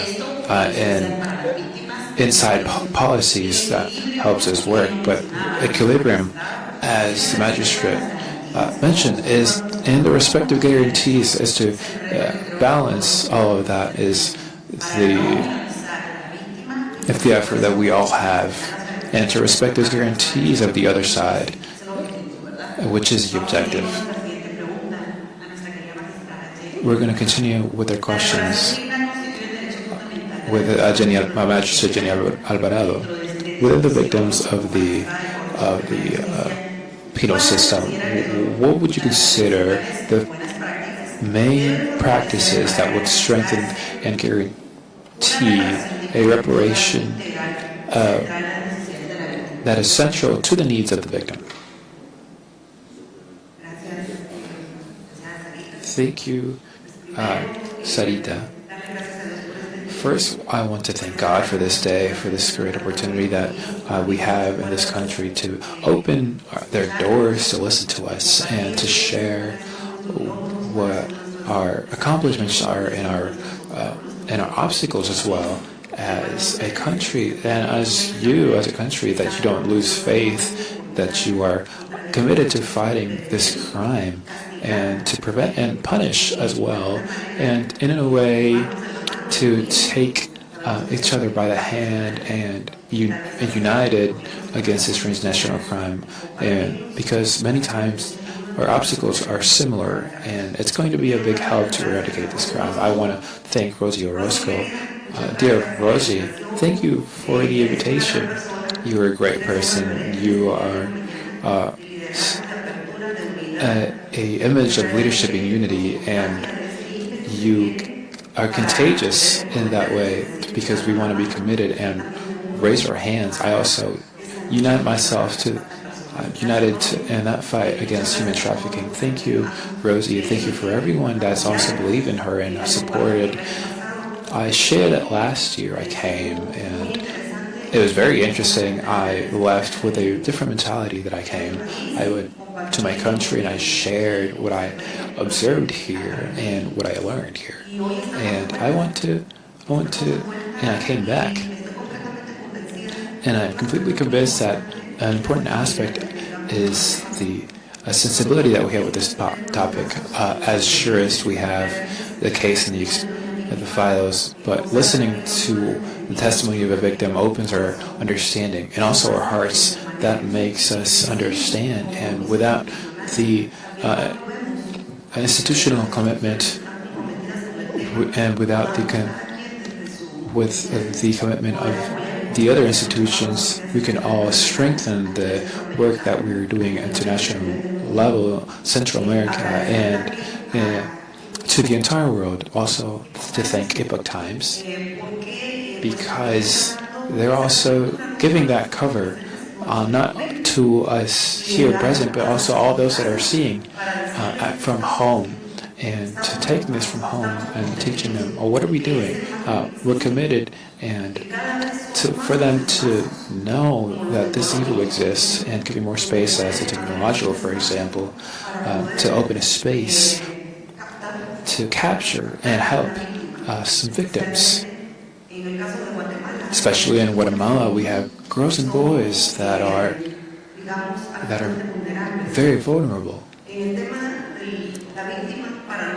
The topic of victims for us, for example, is something, a principal objective, the topic of worthy healing and integration besides the economic.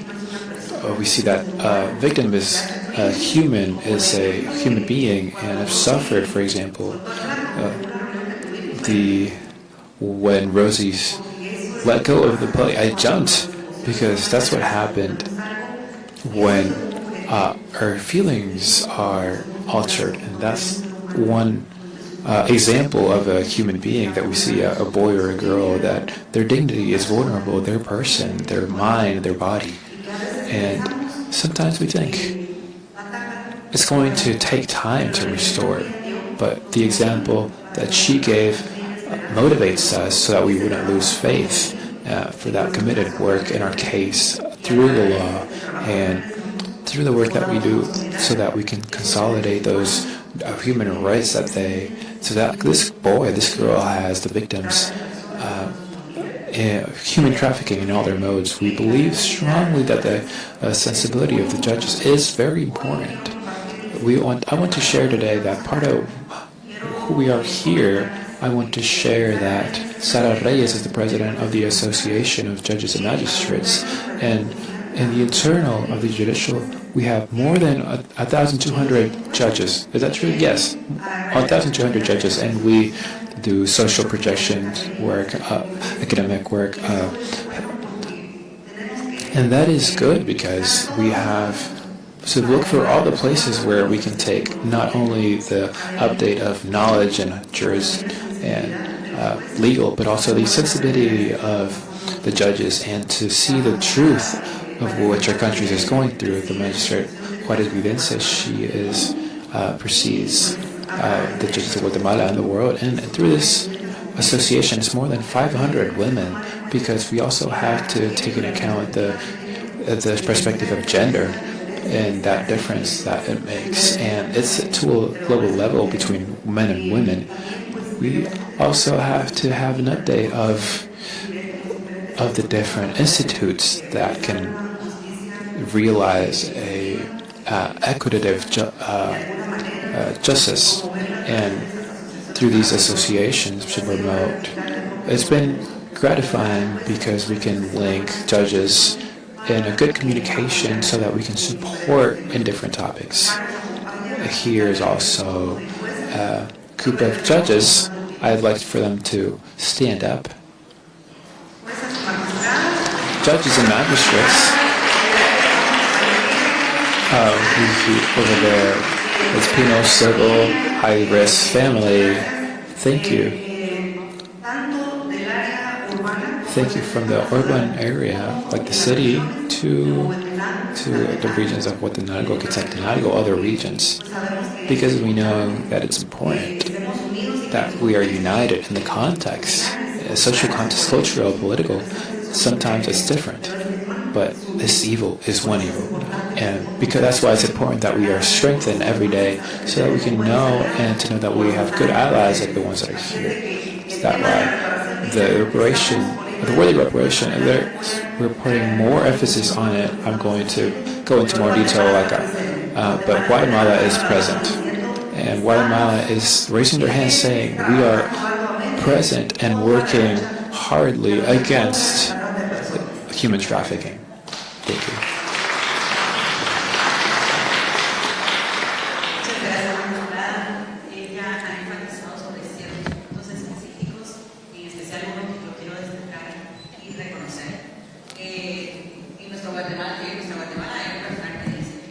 I would like to say that in our Guatemala, we need many. It's not just a one-person job.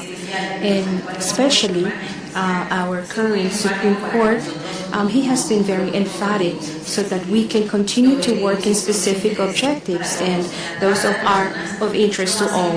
Human trafficking is not a different objective. It has been one of the main objectives of Supreme Justice. And that's why we're giving these sure steps to assure, and like places like this would allow us to give us this platform to strengthen this point. Also speaking that not only one person is going to be allowed to do the jobs. Our next question is for the forensic sciences.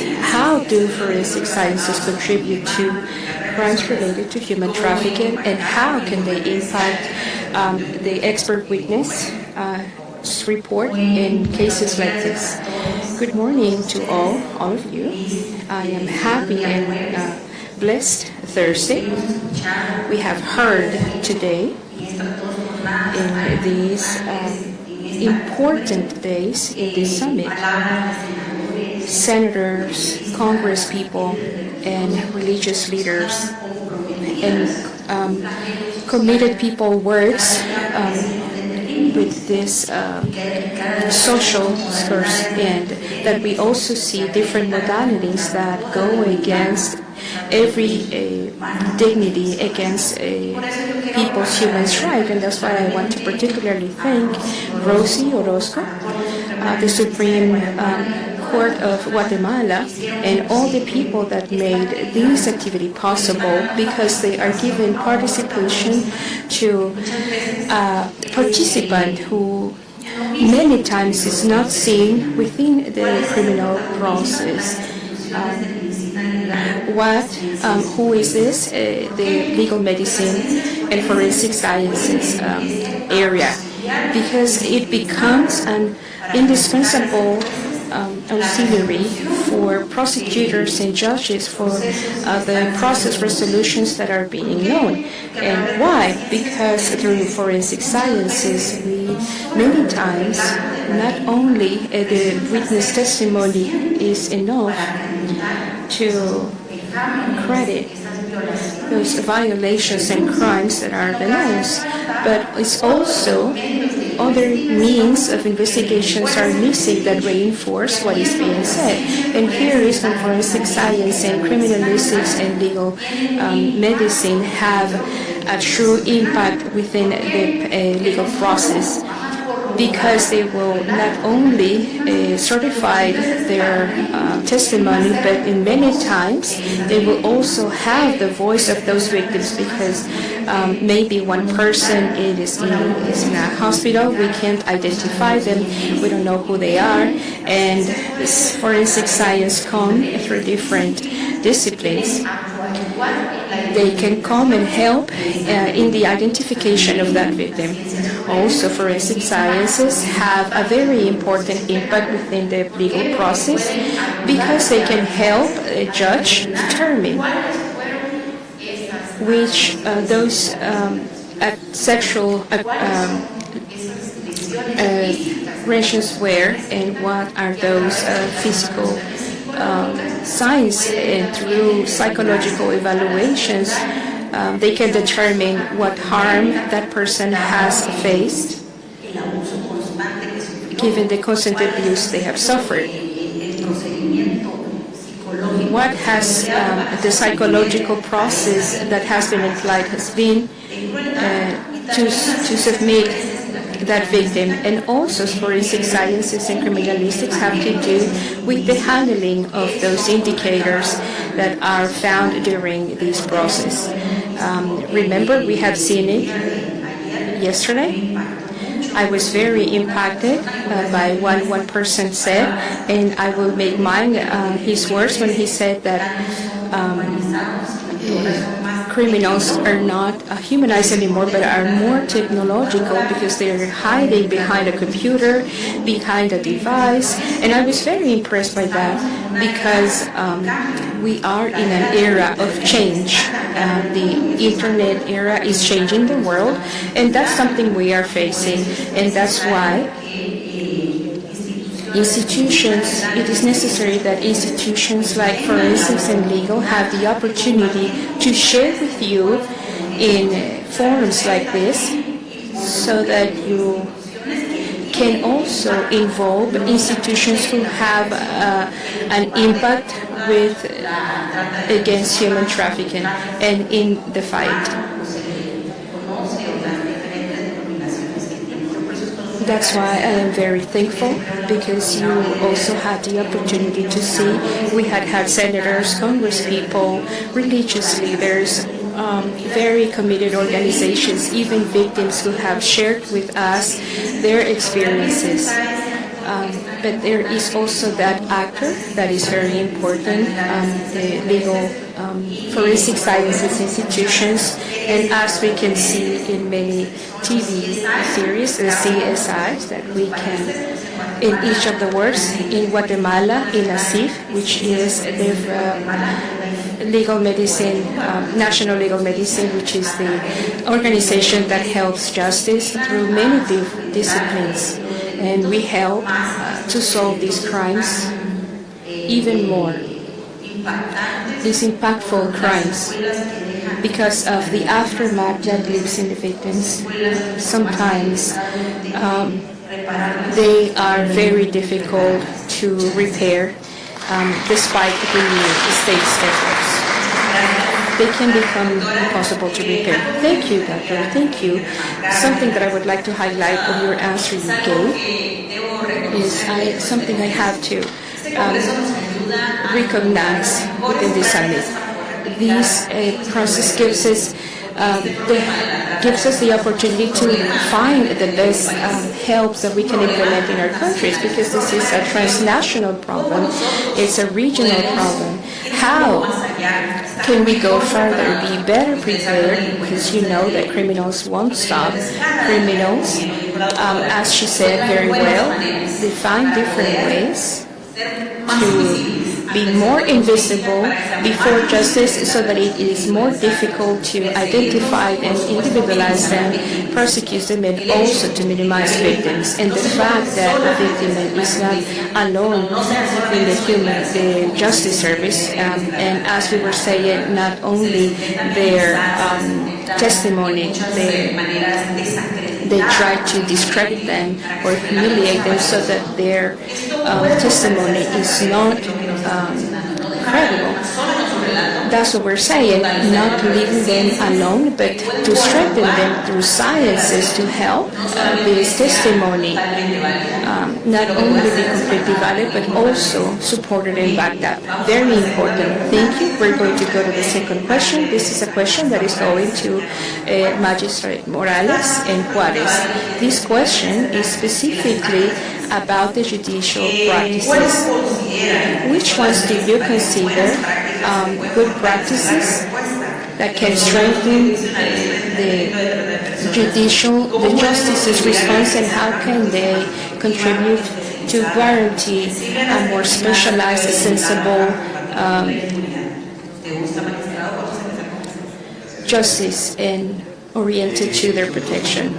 Thank you. We are very respectful of the judicial independence and judicial resolutions.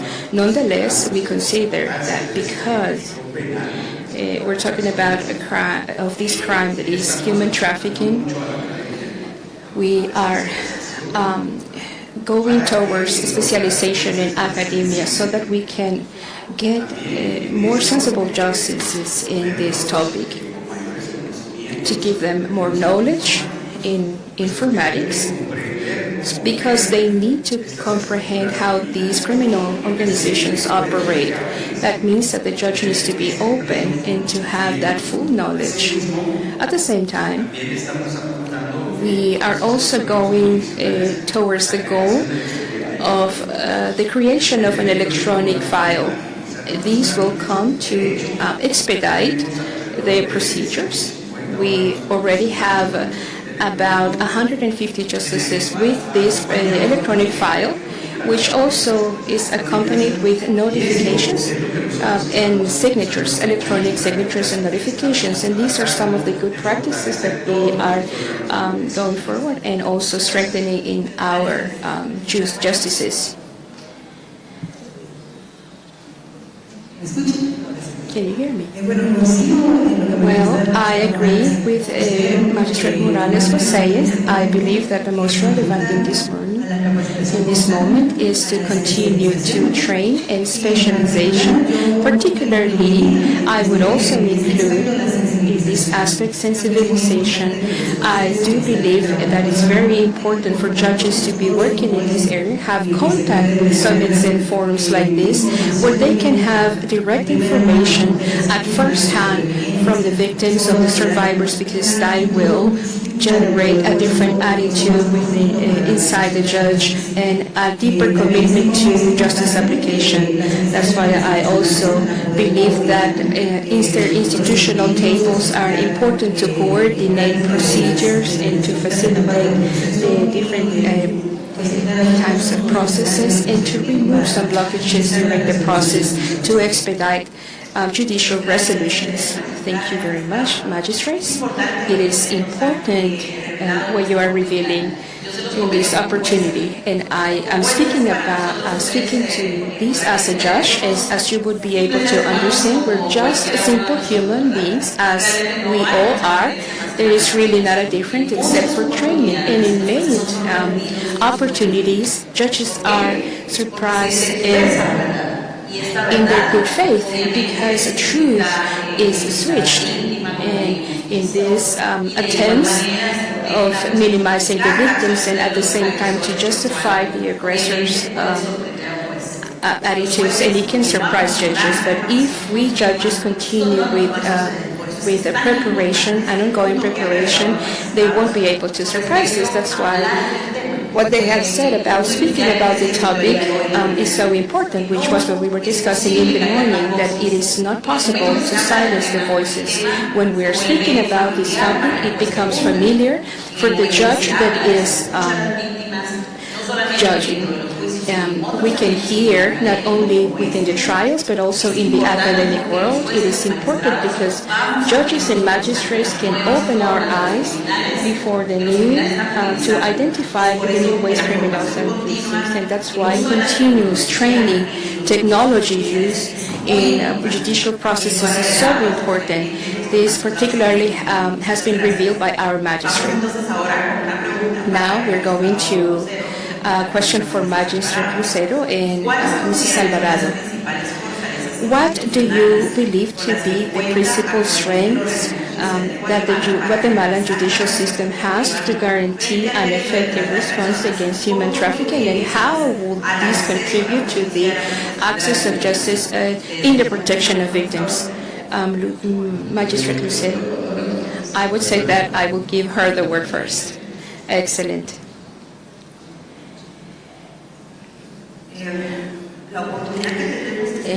The opportunity we have to be directing an state power, I said it before, it is a great commitment, but we will do it well, and we will accomplish that if we know that we aren't able to advance alone with the problems of our countries. That's why our active attitude and participation, we believe that this will help other institutions, not only national but also international, to be able to attack this problem. I will share that when I took office in October, it is also that the jurisdictional topic, it is administered by the judge, but I am also in front of a commission against human trafficking, and we started visiting safe houses and shelters. And when we went to those places and heard their stories and we got to know the survivors, it was something that struck our hearts.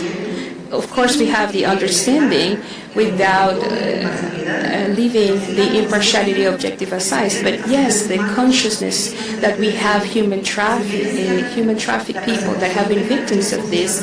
And it is also true that the imposition of a sentence, restoration is not only physical but also spiritual and mental. Manuel Dubon is also here, and I mentioned him with the release, and I want an applause for him because he is a Guatemalan hero. He opened his shelter house, and as they're saying, we went into even the kitchen, as it said. We shared with the girls. We painted some drawings with the girls, and I will share something personal. A girl, when I saw them painting, told me, and they gave me crayons. I said, "What do I draw?" And she looks at me, and she said, "How do you feel today?" She was 10 years old. "How do you feel today? Are you happy? Are you sad? Why don't you think about a happy moment? You can draw that." And it was so incredible to see a person who has suffered so much gave me this wonderful suggestion. I saw Magistrate Morales from the other side with a face, an expression that I keep in my heart. Those are the images I have into account. To do your job with conscious and motivations to be willing to make changes, because that's what we need. We need to make changes.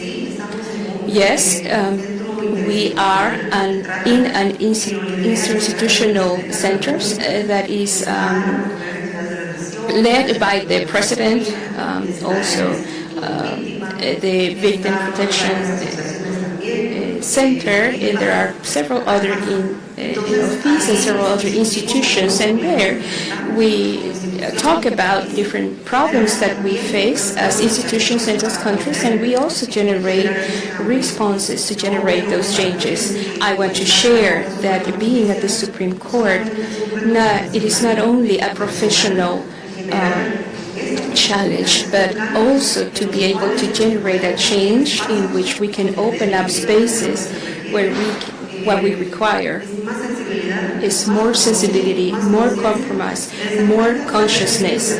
And through that channel, we have been able to speak about penal measurements. That means, how do we guarantee the restoration after a sentence? Because the victim says, yes, it is, they're going to jail, they have been sentenced, but what happens with their health? What happens with their emotional? How will the psychologist and the doctor intervene if medicine is needed? What happens with the victims?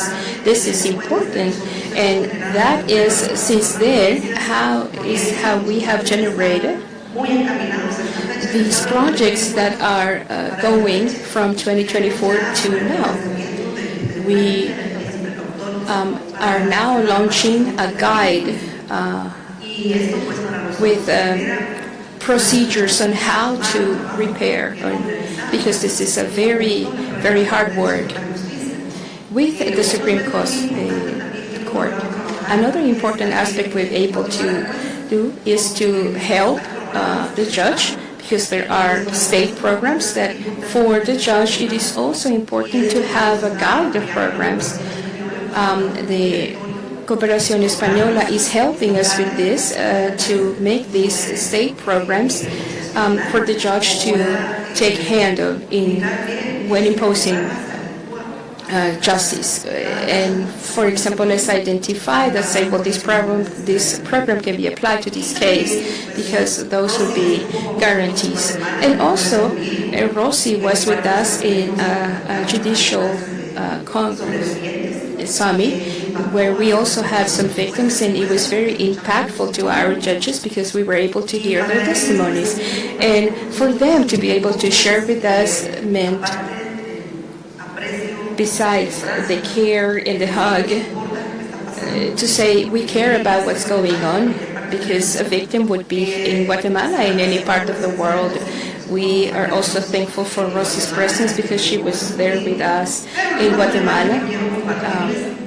But the most relevant I would like to share is that we have a bill, initiative of law that we already conformed work tables, interinstitutional work tables, to be able to reform the law against related to the victims, and that is a great advancement. It is a great opportunity we have as a justice because we are analyzing how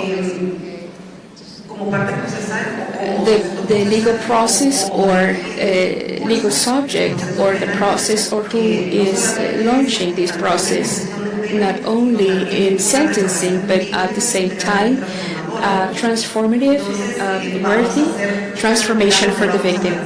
We will do an activity where we will launch this proposal to the Guatemala's Congress. And I also want to share, we had a conversation with the president, and we were talking about this topic. He says, well, my daughter is a psychologist, and she studied at Cambridge University, and I am very proud to share it because we know it's not easy. And when we went into a Zoom meeting, she told us that her specialty is human trafficking, and she is doing research about the psychological attachment from the victim to the attacker. And she's doing such an amazing and important work, and we asked her to help us with some activities in Guatemala.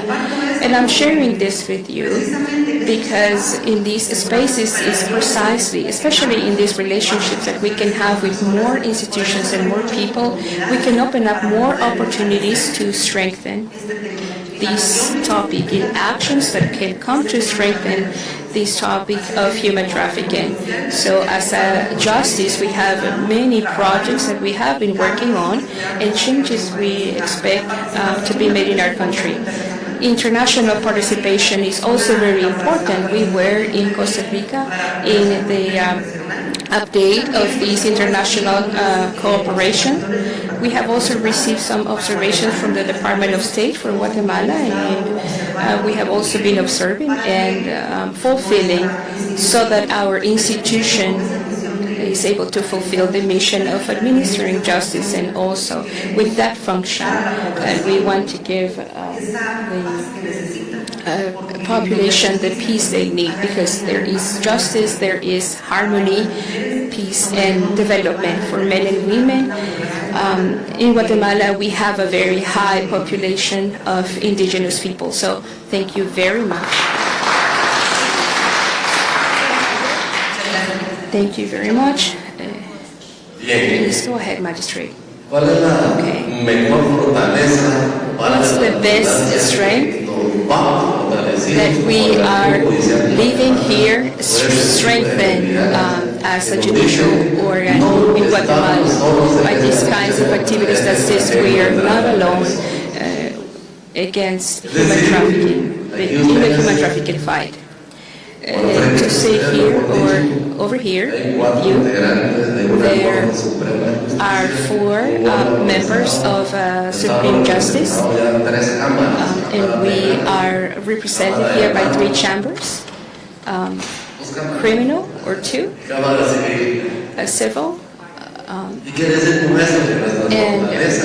what am I saying? That our strength as an institution and as a justice in charge of administering justice, we have taken institutional policies which will allow us to adopt interinstitutional policies where all the 3 chambers are organized to be able to fight against this crime.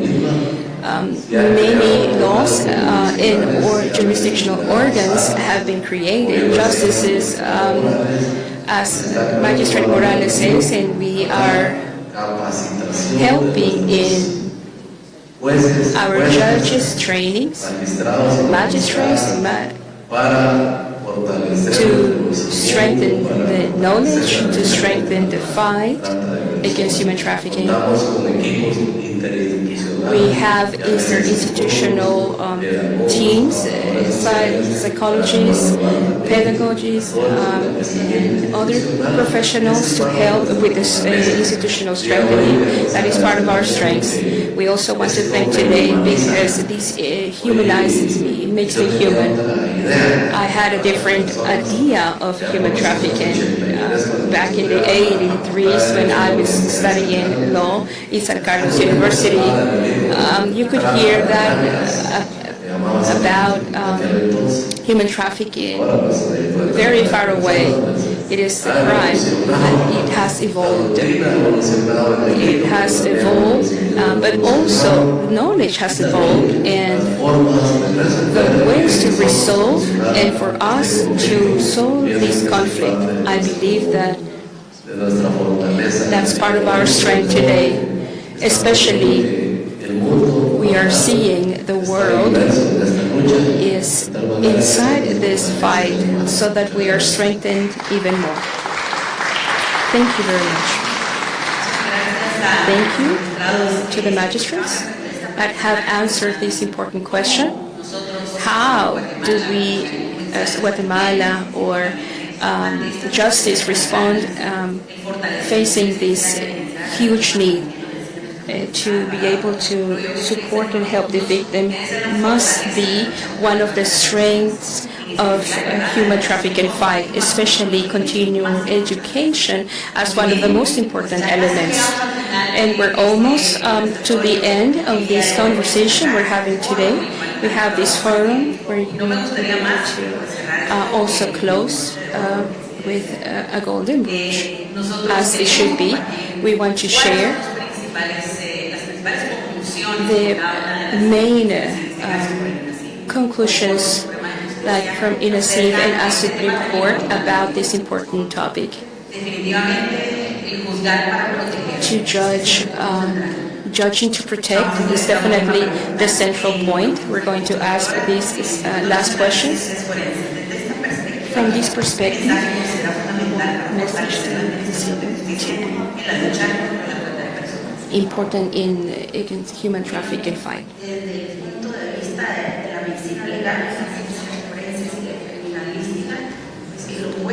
From the point of view of legal medicine law, of forensic sciences, and we can all help through the judicial process. There's different disciplines that can strengthen, like we have seen these 2 days, in the journeys that we have had. The right has been evolving, and like rights have been evolving, also have forensic sciences. And with that, we've not only minimized judicial mistakes, but also strengthened the decisions that we have gotten to in each process. And now we have disciplines like genetics, DNA, fingerprints, forensic, IT. So now we have all of those disciplines in the institution that help each other in the justice sector. So if we continue with these efforts and sharing these good practices like we have been today, we can allow a greater participation with these disciplines that, without a doubt, as we have seen today, it does have a big relevance in fighting crime. And even with these crimes like human trafficking that we have seen, it is a crime that crosses every border. And it seems like a monster that every day wants to have more growth and wants to have more invasion. I believe that in Guatemala, the political constitution of the Republic of Guatemala, as the magistrate said, begins invoking the name of God and having God present, making Him the center of our attitudes, and having God in our hearts and our values, our principles, very well cemented, would help us never break. Thank you for having us in this forum. Thank you for the court to allow our participation, because it's an opportunity to open space for the institutions, the other legal institutions for other countries that would love. For example, next time I would love the U.S. to be here because they lead technological topics, but that push of the door so that we can take into account these participations, like the legal medicine, law medicine, and the criminal law, because it's very important. And I'd like to thank your participation because it's very important. Thank you very much. To our magistrates, we're going to give the opportunity to begin with Magistrate Morales. But from the experience of magistrate, what experience do you have to strengthen the fight against human trafficking? Thank you. I am conscious that here we have a essential point is to inform more our judges, to inform them more awareness, to let them know that they're in front of a victim, and a victim that has been submitted to extremely cruel situations. Creating that awareness is fundamental to us, with a focus and crime, with a focus on the victim. That we consider most basic and fundamental in judicial resolutions. We also want to give the message from the chambers, from the Supreme Court, is that we're committed to have a front from our benches to the crime that is human trafficking. For the Magistrate Juarez, what do you consider is fundamental to strengthening the effort against human trafficking? We insist that we have to enforce judicial independence, judges that are independent and that can judge impartially without any external pressure. We have to strengthen the judicial career. The income of judges has to be through merit, and through opposition we also have to provide enough security for those cases that is special relevance and special risk. I consider relevant strengthening judicial independence. Magistrate Lucero, same question, what do you consider important to strengthen the fight against human trafficking? Well, I also like to thank this very important forum. I'm very conscious of the need to fight this evil. Let's continue to unite, to make it public, to raise awareness, and to have consciousness of our roles, responsibilities in our institutions to fight. I also thank the opportunity, and I invite you to keep fighting.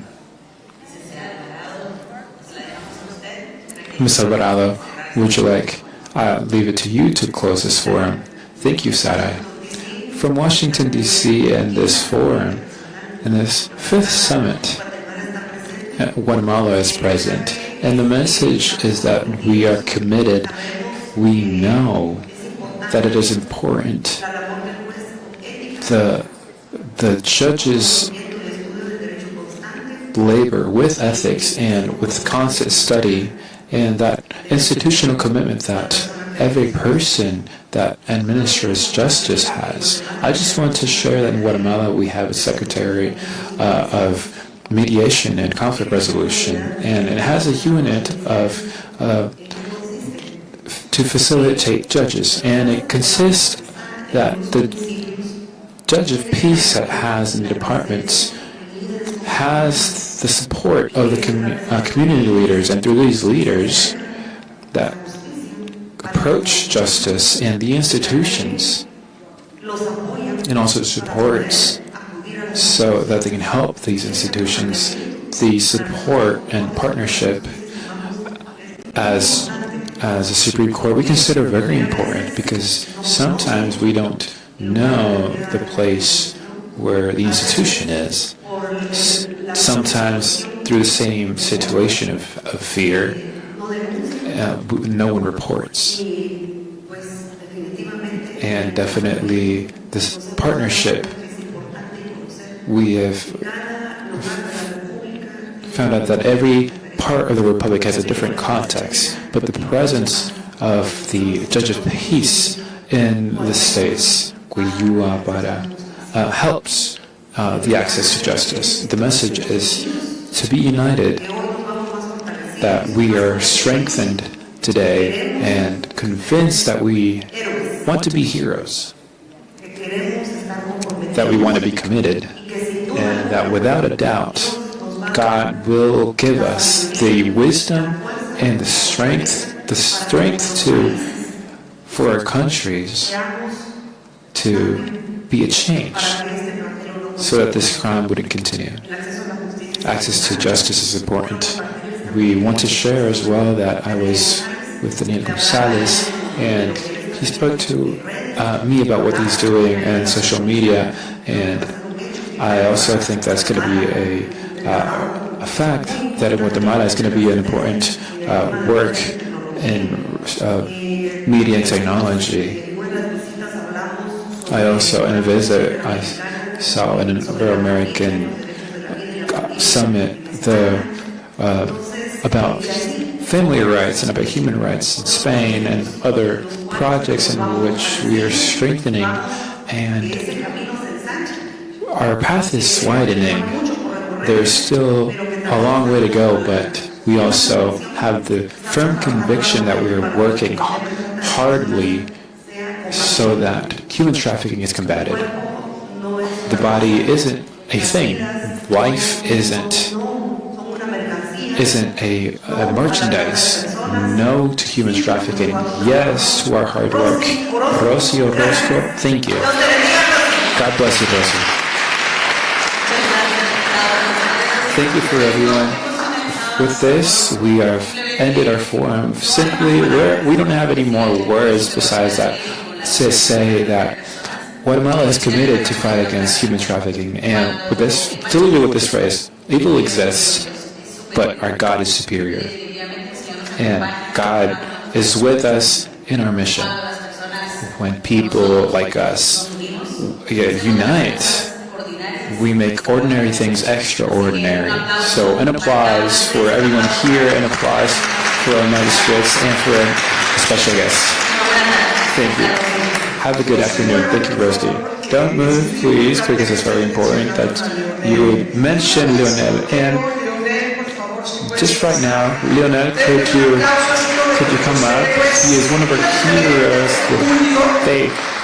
July 30th, we have Congressman Curtis Smith, and we also have a lot of people, and we're going to join through a Zoom, and also Epoch Times and NTV Television to launch those videos of the heroes. We also count with Ridicule Lamb, which next year we're going to be having these recognitions, and we're going to have new heroes that inspire us, and one of these heroes is Lionel. Thank you, Lionel, for being here. Please. Good morning to everyone. I thank Rosie for the invitation and for a visit to Guatemala. She came to the centers. We have two refuges with very hard stories. We have 68 teenagers and young women that we've rescued, and when they asked us that the last 17 years in the history of our organization, we have saved exactly 8,554 victims of human trafficking. these numbers, we can say it easily, and I ask for forgiveness if I break sometimes, but when people start knowing these people's lives,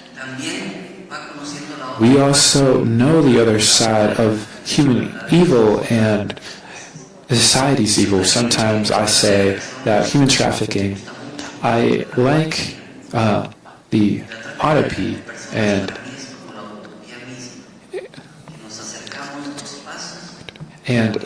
human trafficking is like autopsy, and we approach horizons, and it's the same as human trafficking. We assume that we have advanced and we have done a lot, but when we see on the other side has also advanced and gone further ahead, because unfortunately they have more capacity to organize, like even ourselves. And because of that, I want to applaud the magistrates here and the judges on the other side, because this isn't built in one night.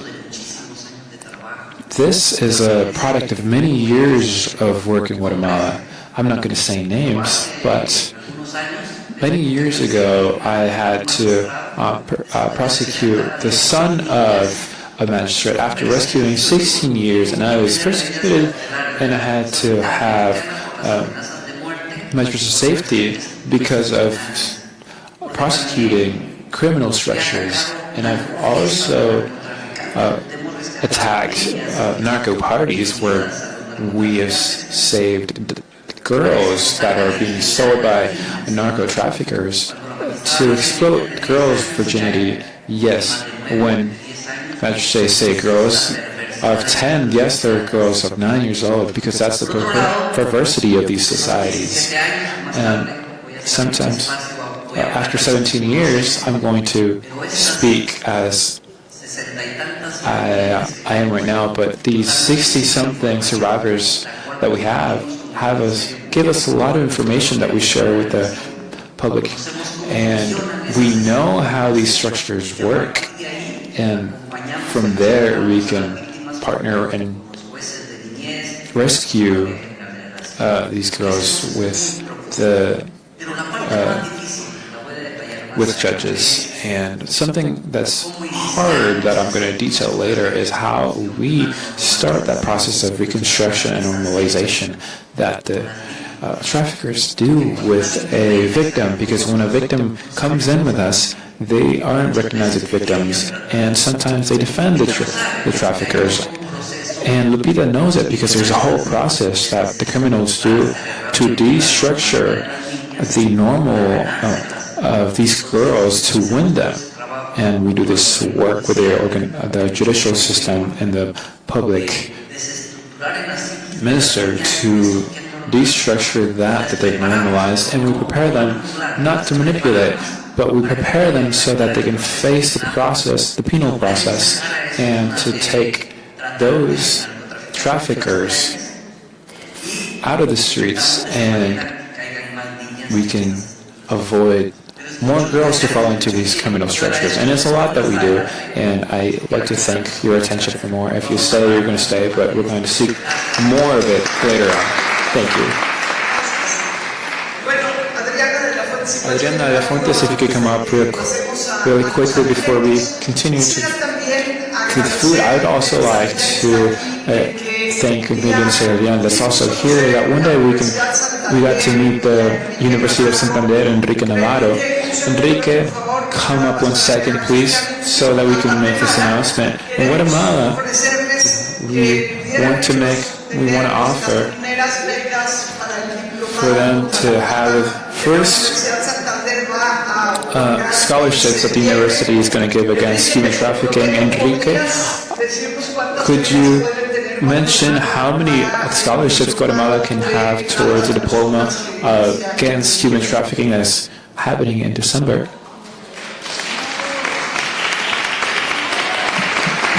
For Guatemala? Well, it's very important for what we're talking about. We are announcing the scholarship, and we're going to give this further ahead, but this multiplies. And if we give Guatemala 1,000, the other countries are going to ask 1,000. So we're going to give them 2,000. So that they ask for more. Totally free 2,000 scholarships so that we can keep training. And thank you for everything you've done in Guatemala, for what you've planted.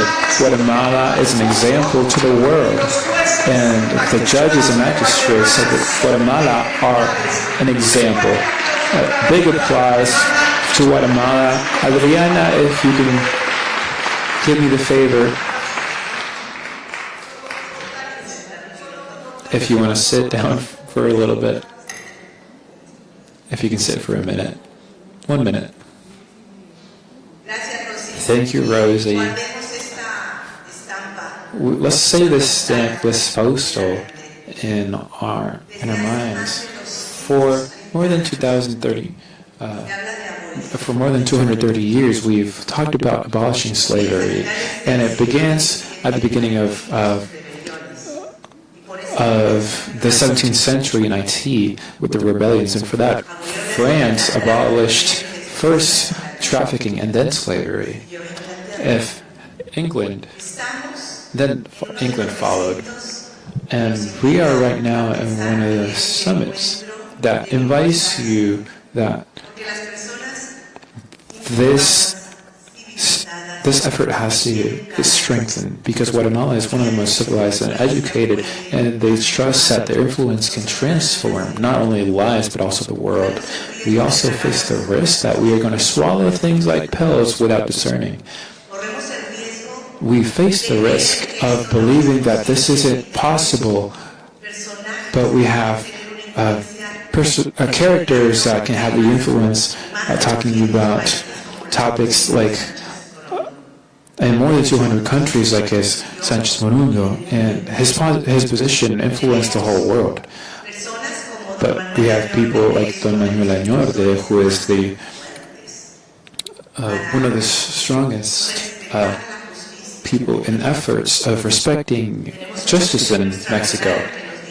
We have someone who has an outstanding example who says that justice without love is tyranny, and diplomacy without love is hypocrisy, and work without love is slavery, and life without love is insufferable. And when we think about these topics where we have the ability to discern, we sometimes miss this sense of real transformation. Voto International has 42 years ago, we lived in a world where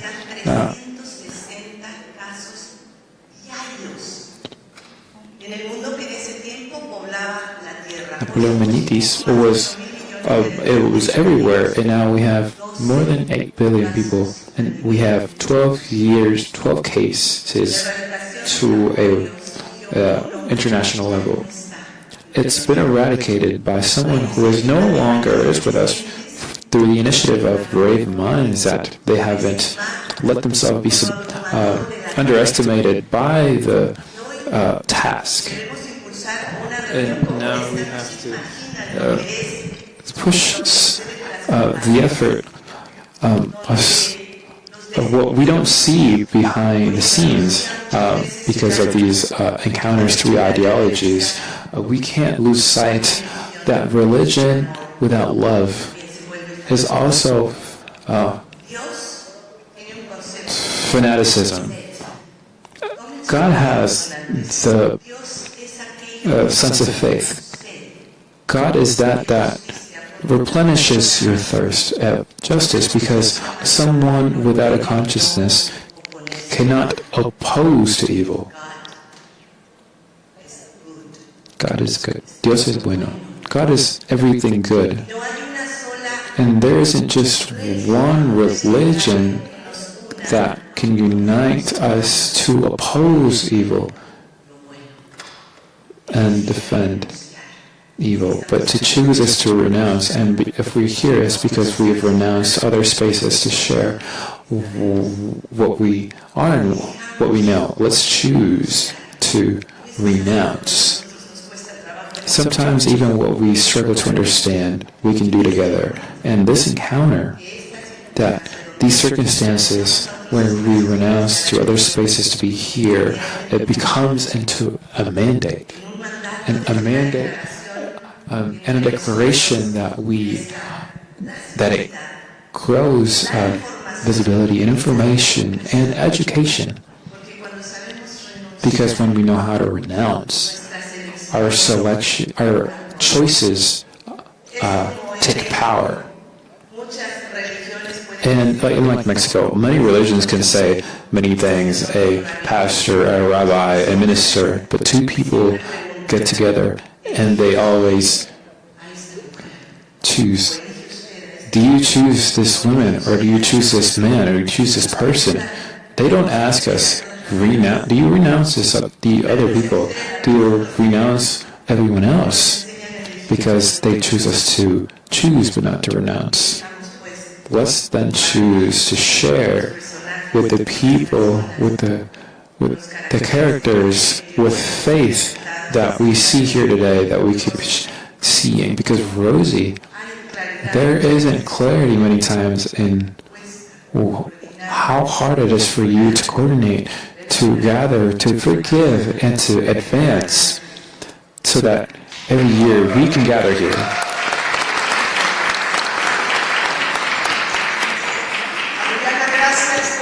Adriana, thank you. Since 2012, you've been accompanying me as a counselor against trafficking. Thank you for being that friend, that ally, and always rise. Father, thank you for the food.